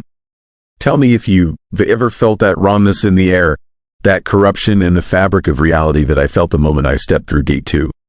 Because I need to know if I'm the only one. I need to know if what happened to me is happening to you too. And maybe, if enough of us acknowledge what is happening, we can do something to stop it before more gates open and more people disappear into the forest where time doesn't work right and the trees rearrange themselves and something ancient waits with infinite patience for humanity to finally walk deep enough to reach its home. Story 6. Furnace Creature. What burns in the darkness below? I can still smell the burning. 6 months have passed since I stepped into those mill tunnels, and I can still smell hot metal and scorched flesh and something else. Something that doesn't have a name in any language I understand. My doctor says the smell is phantom, psychological trauma manifesting as sensory hallucination. But I know better. I know what I saw down there in the darkness below Allegheny County, And I know that smell is real because it follows me everywhere. A creeping reminder that something is still hunting in those abandoned tunnels, still burning, still waiting for the next person foolish enough to descend into the horror that the steelworkers knew existed but were too afraid to speak about until they couldn't stay silent anymore. My name is Daniel Mercer. I am a structural engineer, which means I spend my career evaluating old buildings, determining which ones are safe and which ones should be torn down. I was hired by a development company to assess the abandoned U.S. steel mill complex on the outskirts of Pittsburgh, a massive industrial facility that had been closed for 23 years, sitting empty and decaying like the corpse of an industrial giant that the city had simply left behind and tried to forget. The company wanted to know if they could renovate the site, convert it into luxury lofts, turn a dead place into something profitable and new. They sent me in with a team of 2 local inspectors to evaluate the structural integrity of the buildings. What they didn't tell me was that the mill had a reputation. Not the kind of reputation that shows up in official reports or legal documents. The kind of reputation that existed in whispered conversations at bars, in the stories told by men who spent their lives working in places so hot and dangerous that they learned to keep their fears buried deep. The kind of reputation that former steelworkers refused to discuss with outsiders. The kind of terrifying knowledge that got passed down from father to son with explicit warnings to never, ever go back into those tunnels, to leave that place sealed and forgotten and undisturbed forever. Our first day in the mill was eerie but manageable. The buildings themselves were massive, cavernous spaces filled with the skeletal remains of machinery so large and complex that it took time to understand what you were looking at. Industrial equipment from the 1950s and 60s, painted in faded colors, covered in decades of dust and rust and abandonment. The air inside was thick and stale, smelling of metal and oil and the accumulated decay of more than 2 decades of stillness. We documented everything with cameras and thermal imaging, taking measurements, assessing structural damage, noting which sections of the facility were safe to walk through and which sections had deteriorated enough that the flooring might give way beneath our feet. My team consisted of 2 inspectors named Frank and Marcus. Both had lived in the Pittsburgh area their entire lives. Both had fathers who worked in the mills during their prime. Both seemed nervous in a way that went beyond normal workplace anxiety. When I asked them about their hesitation, they downplayed it, saying the mills always felt eerie, that empty industrial spaces carried that quality of unsettling atmosphere that made people instinctively uncomfortable. They suggested we focus our inspection on the upper levels and the peripheral sections of the facility. They seemed to be steering me away from the center of the complex, away from certain sections, away from anything that involved descending into the basement levels where the furnaces and the heating systems had been located. On our second day, I discovered why they were so nervous. We were examining the main furnace room, a massive space that rose 5 stories high, filled with enormous brick structures that had been designed to reach temperatures hot enough to melt steel. The furnace equipment was still there, dormant and dead, but the sheer scale of it was terrifying in a way I hadn't anticipated. Standing in front of machinery designed to create that much heat, designed to hold that much power, designed to transform raw materials into something new through pure, overwhelming force, made me feel very small and very aware of my own fragility. That was when Frank told me we needed to leave. Not suggested, told. He said the development company had made a mistake sending us here, that this section of the mill was off limits, that certain areas of this facility should not be inspected or disturbed under any circumstances. His voice had changed when he said this, becoming tense and fearful in a way that suggested he was violating some kind of unspoken rule by even speaking about it. I asked him what he meant. I asked what was so dangerous about an old furnace room. He wouldn't answer. He just looked at Marcus, and something passed between them, some kind of silent understanding, some acknowledgement of knowledge that they were both terrified to share. But I am a structural engineer. I am trained to be skeptical, to examine buildings objectively, to not let fear or superstition cloud my judgment. I told Frank and Marcus that we needed to complete our assessment, that the company was paying us good money to evaluate every section of the facility, and that included the basement and the tunnel systems that connected the various buildings underground. I insisted that we proceed. Looking back, I understand now that I was being arrogant, that I was dismissing the warnings of people who knew something about this place that I didn't, that I was making the choice that would expose me to something terrifying and incomprehensible. The entrance to the basement tunnels was in the main furnace room, accessible through a heavy steel door that required significant effort to force open. The hinges were corroded from decades of abandonment, and the lock had been seized by rust. We had to use a crowbar to break it open, and the sound it made echoed through the furnace room like the scream of something dying. When the door finally gave way, the smell hit us immediately. Hot metal, burning, something acrid and chemical that made my eyes water and my throat constrict. The smell shouldn't have been there. The furnaces had been dormant for 23 years, but the smell was fresh, contemporary, present in a way that meant something was still burning down there in the darkness. I looked at Frank and Marcus. Both had gone pale. Both had taken several steps backward, putting distance between themselves and the open doorway. Frank said they wouldn't go down there. He said they were done with the inspection, that they were calling the company and recommending that this facility be condemned and demolished without further evaluation. He was serious. He was genuinely terrified, but I couldn't leave the job half finished. I needed to complete the assessment. I needed to understand the structure of these tunnels. I needed to know what was down there that was causing this level of fear. I took a flashlight and descended alone. The stairs went down deeper than I would have expected, at least 3 stories below the furnace room level, spiraling downward into increasing darkness. The walls around me were concrete and brick, stained with what looked like old heat damage, discolored patches that suggested intense temperatures had baked the surfaces for years. The air grew hotter as I descended, uncomfortably warm despite the autumn weather outside. The burning smell grew stronger, more intense, making my eyes water and my lungs ache with each breath. At the bottom of the stairs, the tunnel opened up into a vast underground passage, a place that had clearly been designed to move heat or steam or something else through the facility, connecting different sections through an intricate network of pipes and channels. The tunnel was perhaps 20 feet wide and equally tall, with the walls constructed of metal plating that had been bolted together decades ago. Everything was covered in a thick layer of dust and rust, accumulated decay that suggested no one had been down here in years. Everything, that is, except for one section. About 50 feet down the tunnel, there was a clean path through the dust. Not swept clean, burned clean. The metal plating showed scorch marks in a linear pattern, as though something intensely hot had moved through this tunnel, burning away the dust and debris, leaving behind a trail of charred metal and the faint shimmer of heat still radiating from the surfaces. I followed the path with my flashlight, trying to understand what could have created such a thing. The scorching was too consistent, too deliberate, too organized to be accidental. Something had deliberately burned its way through this tunnel, something so hot that it had left permanent marks on industrial-grade steel. I should have left. Every instinct I had was screaming at me to turn around and go back up those stairs. But I was mesmerized by the pattern, by the evidence of something impossible, by the certainty that I was looking at proof of something that violated my understanding of how the world worked. So I walked deeper into the tunnel, following the burned path, moving further into the darkness beneath Allegheny County. That is when I heard the sound. Not a sound, really. More like the absence of sound. The feeling that sound was being created but couldn't reach my ears because the heat was distorting the air itself, warping the medium through which vibrations travel. But I knew what was making it. I could feel it. Something was moving deeper in the tunnel, moving toward me, moving through the darkness with intention and purpose and hunger. The air around me started to shimmer and distort. The temperature rose dramatically. Sweat began pouring down my face. My lungs felt like they were burning with each breath.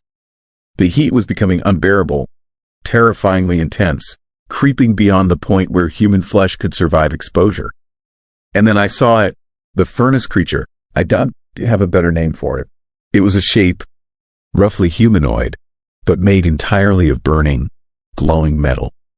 Its body was incandescent, radiating heat and light, moving with a fluidity that suggested muscles and joints but was composed entirely of molten material. Its face was featureless except for 2 hollow spaces where eyes should be, 2 voids that somehow conveyed awareness and intelligence and terrible, ancient hunger. The creature moved toward me with deliberate steps, each footfall leaving scorched impressions on the tunnel floor, each movement trailing flames and heat in the smell of burning that has haunted me ever since. I didn't scream. I didn't do anything but run. Pure survival instinct took over, and I bolted back the way I'd become, running through the tunnel with the creature pursuing me, following with that steady, inexorable pace that suggested it was never going to stop, never going to give up, never going to allow me to escape, The heat intensified as it got closer. I could feel my skin beginning to blister from the radiant warmth, could feel my clothes beginning to char at the edges. I ran harder, faster, pulling myself forward through the searing, terrifying heat. I reached the stairs and threw myself up them, taking 3 and 4 steps at a time, climbing desperately toward the furnace room and the door and the escape from that burning nightmare. Behind me, I could hear the creature reaching the stairs, could hear the metal steps beginning to glow where its feet touched them, could hear the sound of metal beginning to melt and deform under the intense heat. I burst through the furnace room door just as the creature emerged from the stairwell, its form becoming even more visible in the natural light filtering through the broken windows of the mill. Frank and Marcus were still there, waiting in the furnace room. When they saw me, saw the panic on my face, saw the burns beginning to form on my exposed skin, they didn't ask questions. They didn't hesitate. They grabbed me and pulled me toward the exit, and we ran. We ran through the mill, through the spaces filled with abandoned industrial equipment, through the fading daylight, toward the entrance and the outside world and safety. Behind us, I could hear the creature following, could hear the metal of the building beginning to glow where it passed, could feel the heat intensifying behind us as it pursued. We made it outside, we made it to the car. We drove away from the mill complex, and I watched in the rear window as the creature reached the exterior of the building. It stood there, glowing against the darkening afternoon sky, its form radiating heat and light and terrifying, ancient hunger. Then it simply turned around and walked back inside, descending back into the tunnels beneath the facility, returning to whatever place in the burning darkness it had been waiting for thousands of years. We drove straight to a hospital. The burns on my skin were severe enough that I spent 3 weeks in treatment, recovering from heat injuries that doctors couldn't adequately explain. The official story was that I'd been exposed to an industrial chemical or electrical hazard during the inspection. But I knew the truth. I'd been burned by something that shouldn't exist. Something that had been created in the furnaces of this mill so many years ago that the knowledge of its existence had been buried and forgotten and left to legacy only in the terrified whispers of steelworkers who knew to avoid those tunnels at any cost. Frank and Marcus refused to speak about what happened. They submitted their inspection reports noting structural damage and recommending immediate demolition of the facility. The development company decided to cut their losses and sold the land to a scrap metal company. That company was contracted to dismantle the mill and sell the materials for recycling. Their crews began the process of tearing down the buildings, cutting up the equipment, preparing to remove everything of value from the site. The process halted after 5 days. The company terminated the contract, walked away from the project, and refused to send any more workers into the facility. The official reason given was equipment malfunction and worker safety concerns. But I received a phone call from one of the site supervisors before they left. He told me that the workers had encountered something terrifying in the basement tunnels, something that glowed like hot metal, something that was actively preventing the dismantling of the furnace system. He told me that 4 workers had suffered severe burns despite not being exposed to any heat source. He told me the company was convinced the site was cursed, that something wasn't meant to be disturbed or removed from that location. The mill remains standing today, untouched, exactly as it has been for the past 6 months. The site was condemned and sealed off, fenced with chain link and warning signs. But they learned through various online sources that the creature is still active. People living near the facility report seeing glowing, human-shaped figures moving through the mill at night, visible through the broken windows, radiating heat and light in patterns that suggest the creature is still there, still burning, still waiting in the darkness below. I've done research since then, trying to understand what the creature might be. They found historical records of the mill dating back to the 1800s, found references to workers being killed in furnace accidents, found documentation of men who'd been consumed by the very fires they were supposed to control. They found accounts suggesting that certain workers had been trapped in the furnaces when they were still active, that their bodies had been burned so completely that nothing remained except ash and the faint impression of what they once were. One particular account from 1934 described a worker named Marcus Halloway who had been locked in the furnace room during a labor dispute and was never recovered. The account noted that for weeks after his presumed death, workers reported seeing a glowing figure in the tunnels, moving through the heat, refusing to leave the place where his body had been consumed. They tried to forget. They tried to move on with my life. to dismiss the experience as some kind of stress-induced hallucination, to rationalize what I saw into something that fits within the normal parameters of how reality is supposed to work. But I can't escape it. I can still smell the burning. I can still feel the heat on my skin. I can still see that featureless face with its hollow eyes studying me in the tunnel darkness. Still see that glowing, molten form moving with such terrifying purpose toward me. And sometimes, late at night, I find myself researching the other Mel's. The plants in Gary, Indiana, the facilities in Ohio, the industrial complexes throughout Pennsylvania and New York. I've found similar stories associated with many of them. Workers who disappeared into tunnels and never come back. Supervisors who encountered things glowing in the darkness. Accounts of creatures made entirely of burning metal. Creatures that moved through the mill systems like they owned the places. Creatures that refused to be driven out or destroyed or forgotten. I've come to believe that the furnace creature ISN is unique. I think there are many of them, one in each major mill, each one born from the anguish and suffering and horrifying death of workers who were consumed by industrial machinery and fire. I think they are still there, still burning in the darkness, still waiting in those abandoned tunnels for someone to descend into their territory, for someone to trespass into the places where they've been burning for decades or even centuries. The mill in Allegheny County is still sealed off, still standing, still waiting. But I know it's not really sealed. I know the creature moves freely through those tunnels. And I've started having dreams where I find myself descending those stairs again, drawn by some force I don't understand, pulled deeper and deeper into the darkness, following the burned path through the tunnel, moving toward the creature that glows like hot metal, moving toward something terrifying and ancient and absolutely final. So here is my question for you, and I need you to think carefully before you answer. Have you ever heard stories about places near you? Places that are supposed to be abandoned and harmless? Places that everyone in your area seems to avoid for reasons they can't quite articulate? Places where people went and never came back? Places where something terrifying happened so long ago that the knowledge of it has been buried in the collective memory but still surfaces in whispered warnings and terrified looks? Tell me in the comments about these places in your region. Tell me if you've ever heard stories about them. Tell me if you think maybe, just maybe, there is something burning in the darkness below. Something that has been waiting for thousands of years. Something that refuses to be forgotten or sealed away or left undisturbed forever. Story 7. Gates of Hell. Pennhurst Asylum. I don't know how to explain what happened to me at Pennhurst without sounding insane. But I need someone to know the truth. I need someone to understand that some places on this earth are genuinely, absolutely wrong. It started 3 months ago. I was driving through Pennsylvania on Route 422, heading back to my apartment in Philadelphia after a weekend visiting my parents in Lancaster. The sun was setting, painting the sky in shades of orange and purple, and I was tired, hungry, and already thinking about the leftover lasagna waiting for me at home. That was my mistake. Not paying attention, not turning back when every instinct told me something was deeply, fundamentally off. I took a wrong exit. A stupid, careless mistake that would change everything. The GPS on my phone had frozen, the screen glitching with a strange static that made my eyes water. When I looked up from trying to reset it, I'd already driven past the exit marker. The road had narrowed, lined with bare trees that looked skeletal in the dying light. Their branches twisted upward like gnarled fingers, and I remember thinking how unnatural they appeared, as if they were trying to claw their way out of the earth itself. That is when I saw it.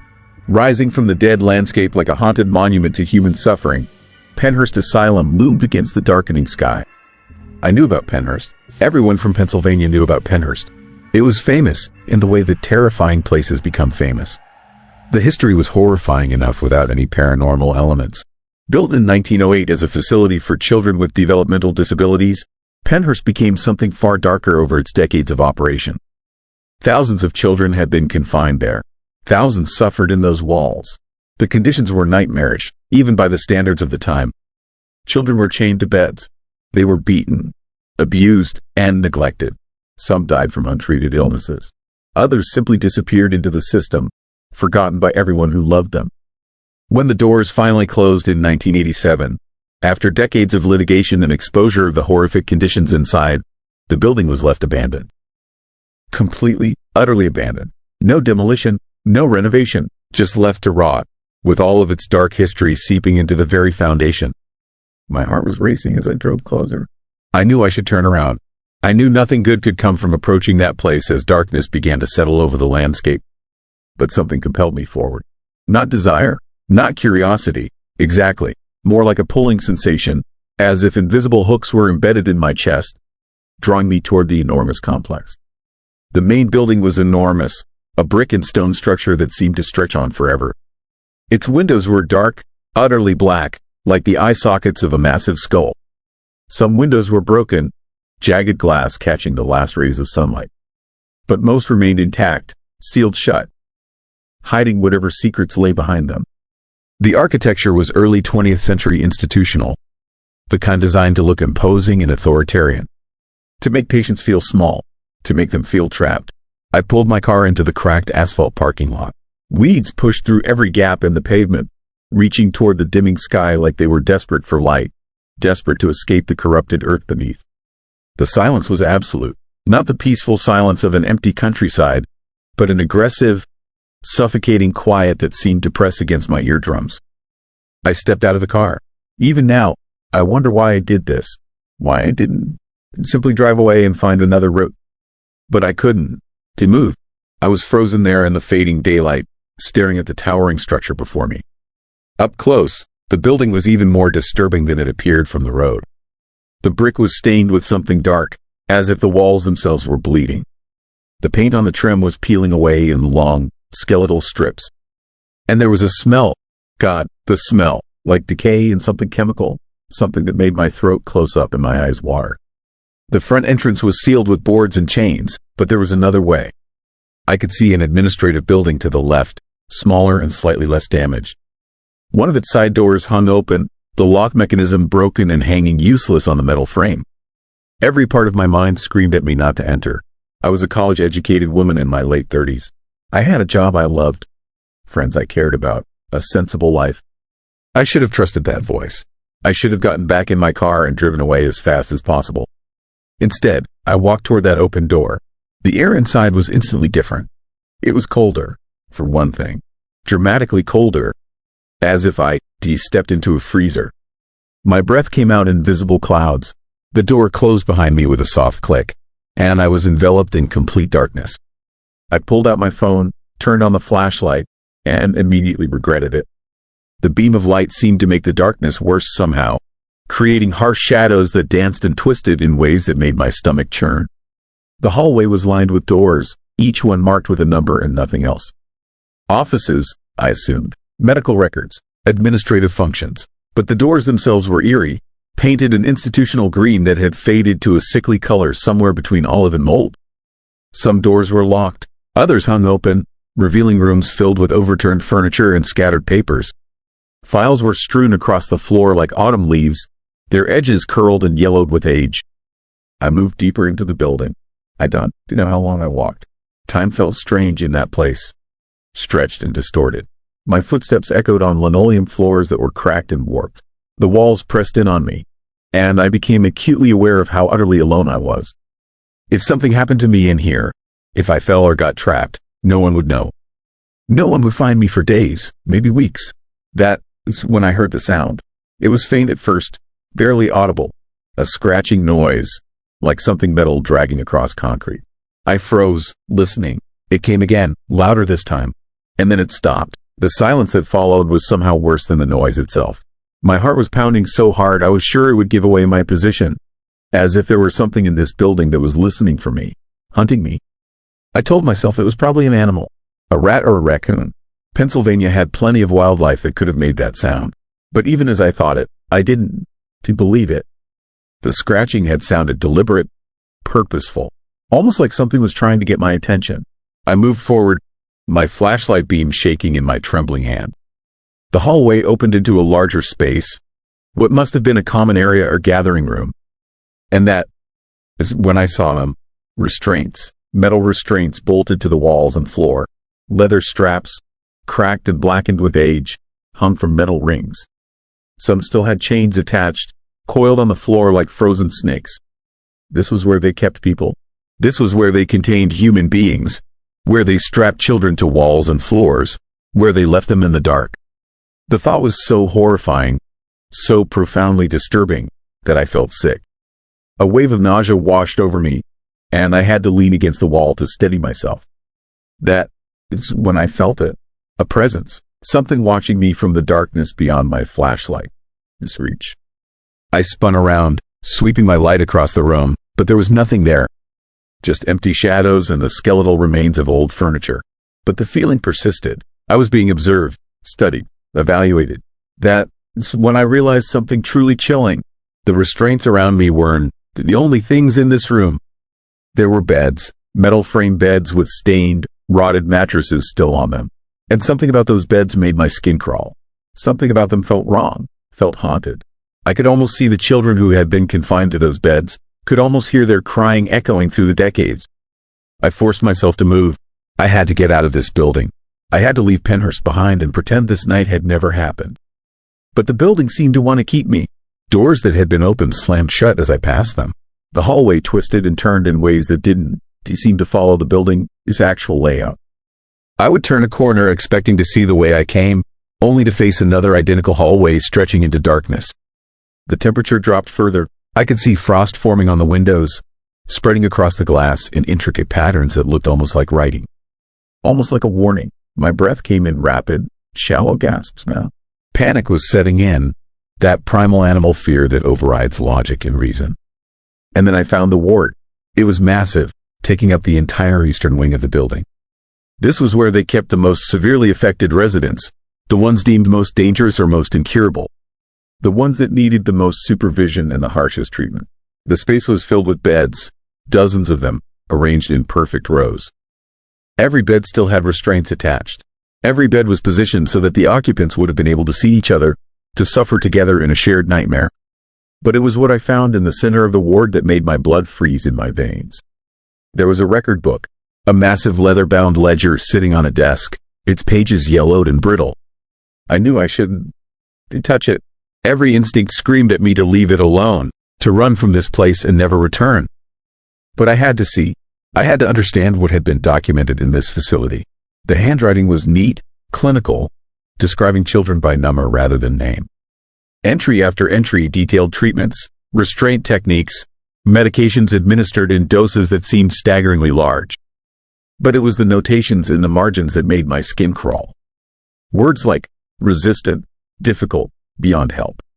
And then, most disturbing of all, simple words like gone or lost next to dates. No explanation, no details, just those haunting notations indicating that a human being, a child, had simply ceased to exist in the records. I realized I was crying. I didn't remember when the tears started, but my face was wet, and my hands were shaking so violently that I could barely turn the pages. How many children had suffered in this place? How many had been subjected to procedures and treatments that were designed to control them rather than help them? How many had simply disappeared into the system? That is when the temperature spiked. Not warmed up, but spiked. It went from freezing to unbearably hot in seconds. Sweat broke out across my body immediately, and my vision blurred. The walls seemed to pulse, breathing like the building itself was alive and choking on its own history.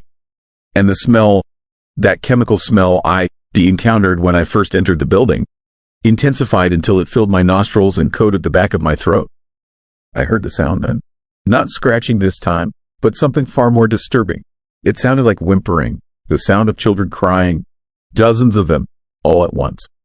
The voices seemed to come from the walls themselves, as if the building had absorbed all the suffering that had occurred within it and was now releasing it all at once.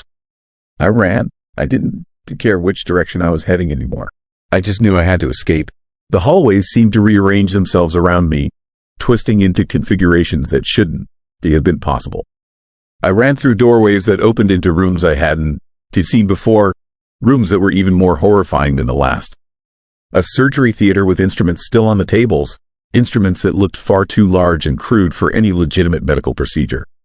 A laboratory with bottles of chemicals still lining the shelves, their contents congealed into dark, unidentifiable substances. A room with nothing but a single chair in the center, surrounded by wall-to-wall mirrors that reflected my terrified face back at me infinitely. The crying was getting louder, more insistent. Not just children now, but adult voices mixed in, screaming, begging, pleading. The sound was so loud, so overwhelming, that I couldn't think. I could only move, could only run, could only try to escape the chaos and horror that surrounded me. And then I found a door that was different from the others. It was painted red, a bright, almost obscene red that stood out against the institutional green of everything else. There was a symbol on it, something I didn't recognize immediately. But instinctively, I knew this was the door I needed to go through. This was the way out. I pushed it open and stumbled through. I found myself in a basement. The floor was concrete, cold and slick beneath my feet. The smell here was different, older, more putrid.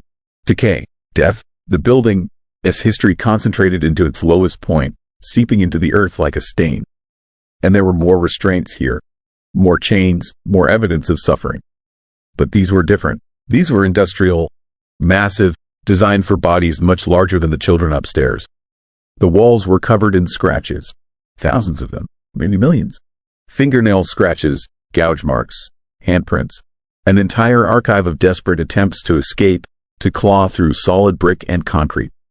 Some of the scratches were deep, having carved through multiple layers of paint, revealing the brick beneath. The sight was so profoundly disturbing that I felt something break inside my mind, some small part of my sanity fracturing under the weight of what I was witnessing. I saw the stairs then, a metal staircase leading upward. I took them 3 at a time, my legs pumping frantically. Behind me, I could feel something, a presence, a force that wanted to keep me here, that wanted to trap me in this place of suffering and darkness. I burst through a door and found myself outside. The night was complete now, the sky a solid black without a single star visible. But I didn't care.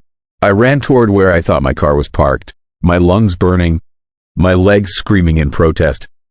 Behind me, I could hear the building, actually hear it, making sounds that buildings shouldn't make. Groaning, creaking, whispering. I reached my car and practically threw myself into the driver's seat. My hands were shaking so badly that it took 3 tries to get the key in the ignition. When the engine finally roared to life, I felt a wave of relief so intense it was almost overwhelming.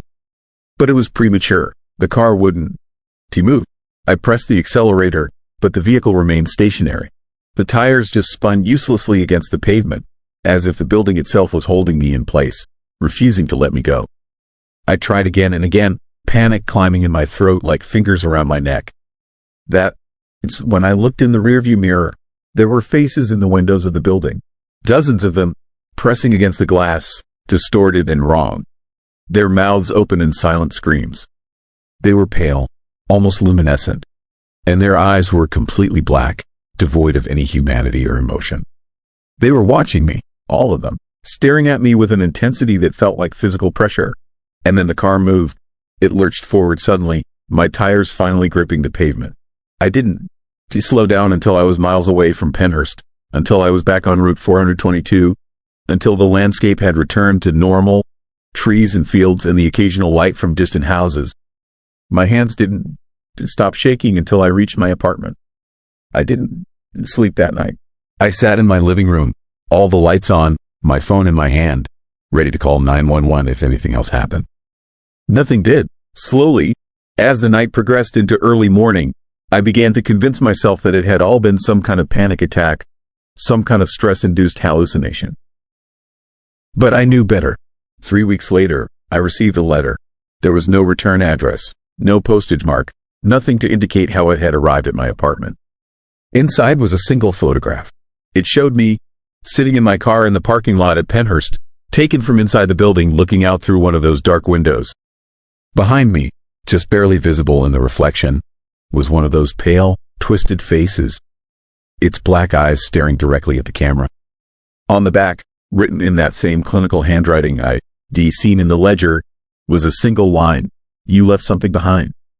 I drove back to Pennhurst last week. I didn't know why I did it. I knew it was a terrible idea, knew that nothing good could come from it. But I had to know, had to understand what I'd left behind, what that place wanted from me. The building was different during the day, less overtly threatening, but somehow more disturbing in its ordinariness. The windows didn't look black anymore, just dark with dust and age. The building looked almost peaceful, almost innocent, almost like it was just waiting. I found the gate to the main structure. It was locked, chained shut, with a sign warning against trespassing. But there was another way, always another way into Pennhurst. I followed a path around the perimeter, and I found a basement window that had been broken, the glass missing, the frame rusted. I went down there, and I found what I left behind. It was a journal I didn't remember writing, but the handwriting was unmistakably mine. I was reading an account of events I had no memory of experiencing, written in my own voice, describing atrocities I had never witnessed, using details I had never known. The journal was dated, and the dates were from the 1950s, decades before I was born. I am back home now, in my apartment in Philadelphia. The letter I received sits on my desk. That photograph of me in that parking lot, with that face behind me. And sometimes, late at night, I wonder if that really was me in that photograph. Because the expression on my face in the image is one of absolute serenity, absolute peace. The expression of someone who belongs in that place. Someone who has finally come home. The scratching sounds have started in my apartment, usually around 2 in the morning, always coming from the walls, always in different locations.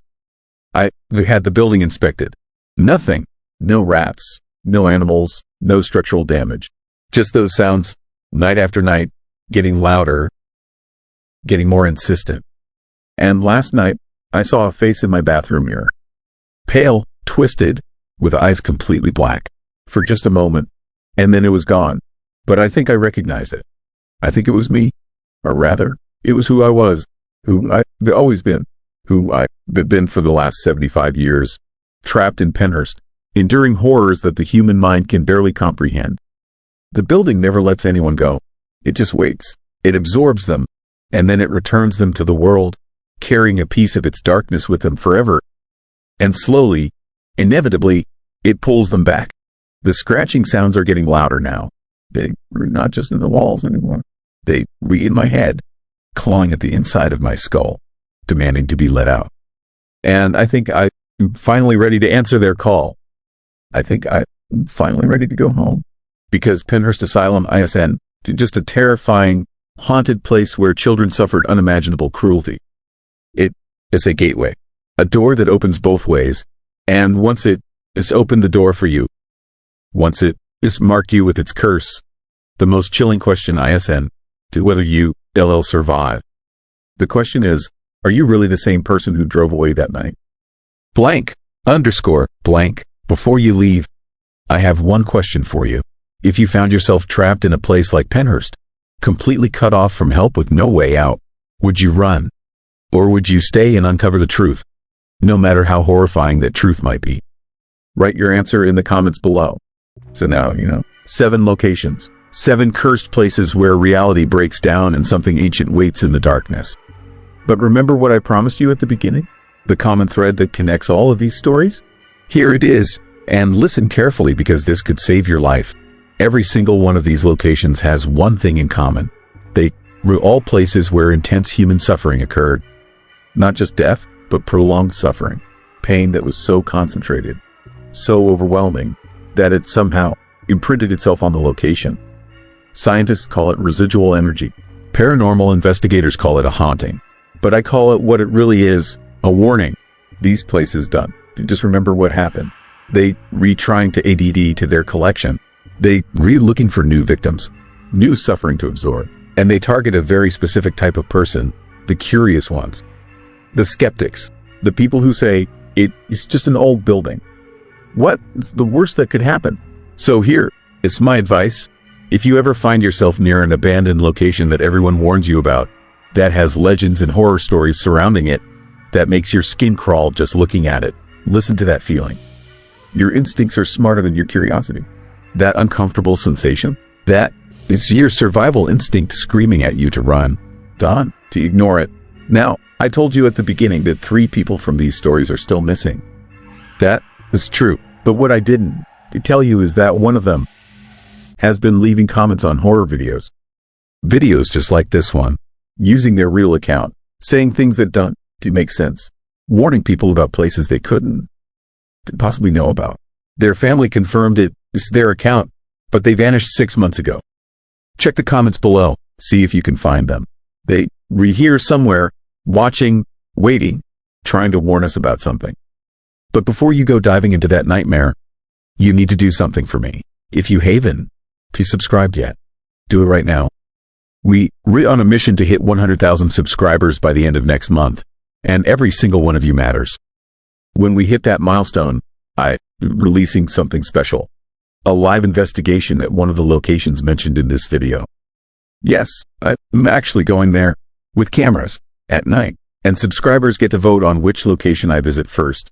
To miss your chance to be part of this, smash that like button if these stories gave you chills. If you couldn't, then stop listening. If we're going to have trouble sleeping tonight, your likes tell YouTube to show this video to more horror fans like you. And that is how we grow this community. Drop a comment telling me which story terrified you the most, where you re-watching from, and what time it is, whether you ever visit any of these locations. Be honest. And if you caught that strange audio anomaly I mentioned at the beginning, share this video with someone who loves horror. But warn them first. Tell them to watch with the lights on. Tell them not to watch alone, because some of these stories have a way of following you. And finally, turn on that notification bell if you haven't already. Next week, this video is about abandoned hospitals in the American South. And trust me, what I found during my research will make Pennsylvania look tame by comparison. Before I let you go, one last thing. If they ever experienced something paranormal at an abandoned location, if they seen something you can to explain, heard something that shouldn't to exist, felt something watching you from the darkness, I want to hear about it. Leave your story in the comments.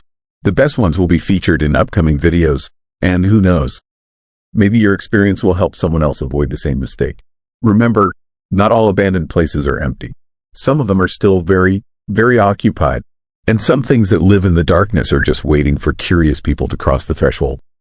Stay safe out there, stay skeptical, but most importantly, stay subscribed.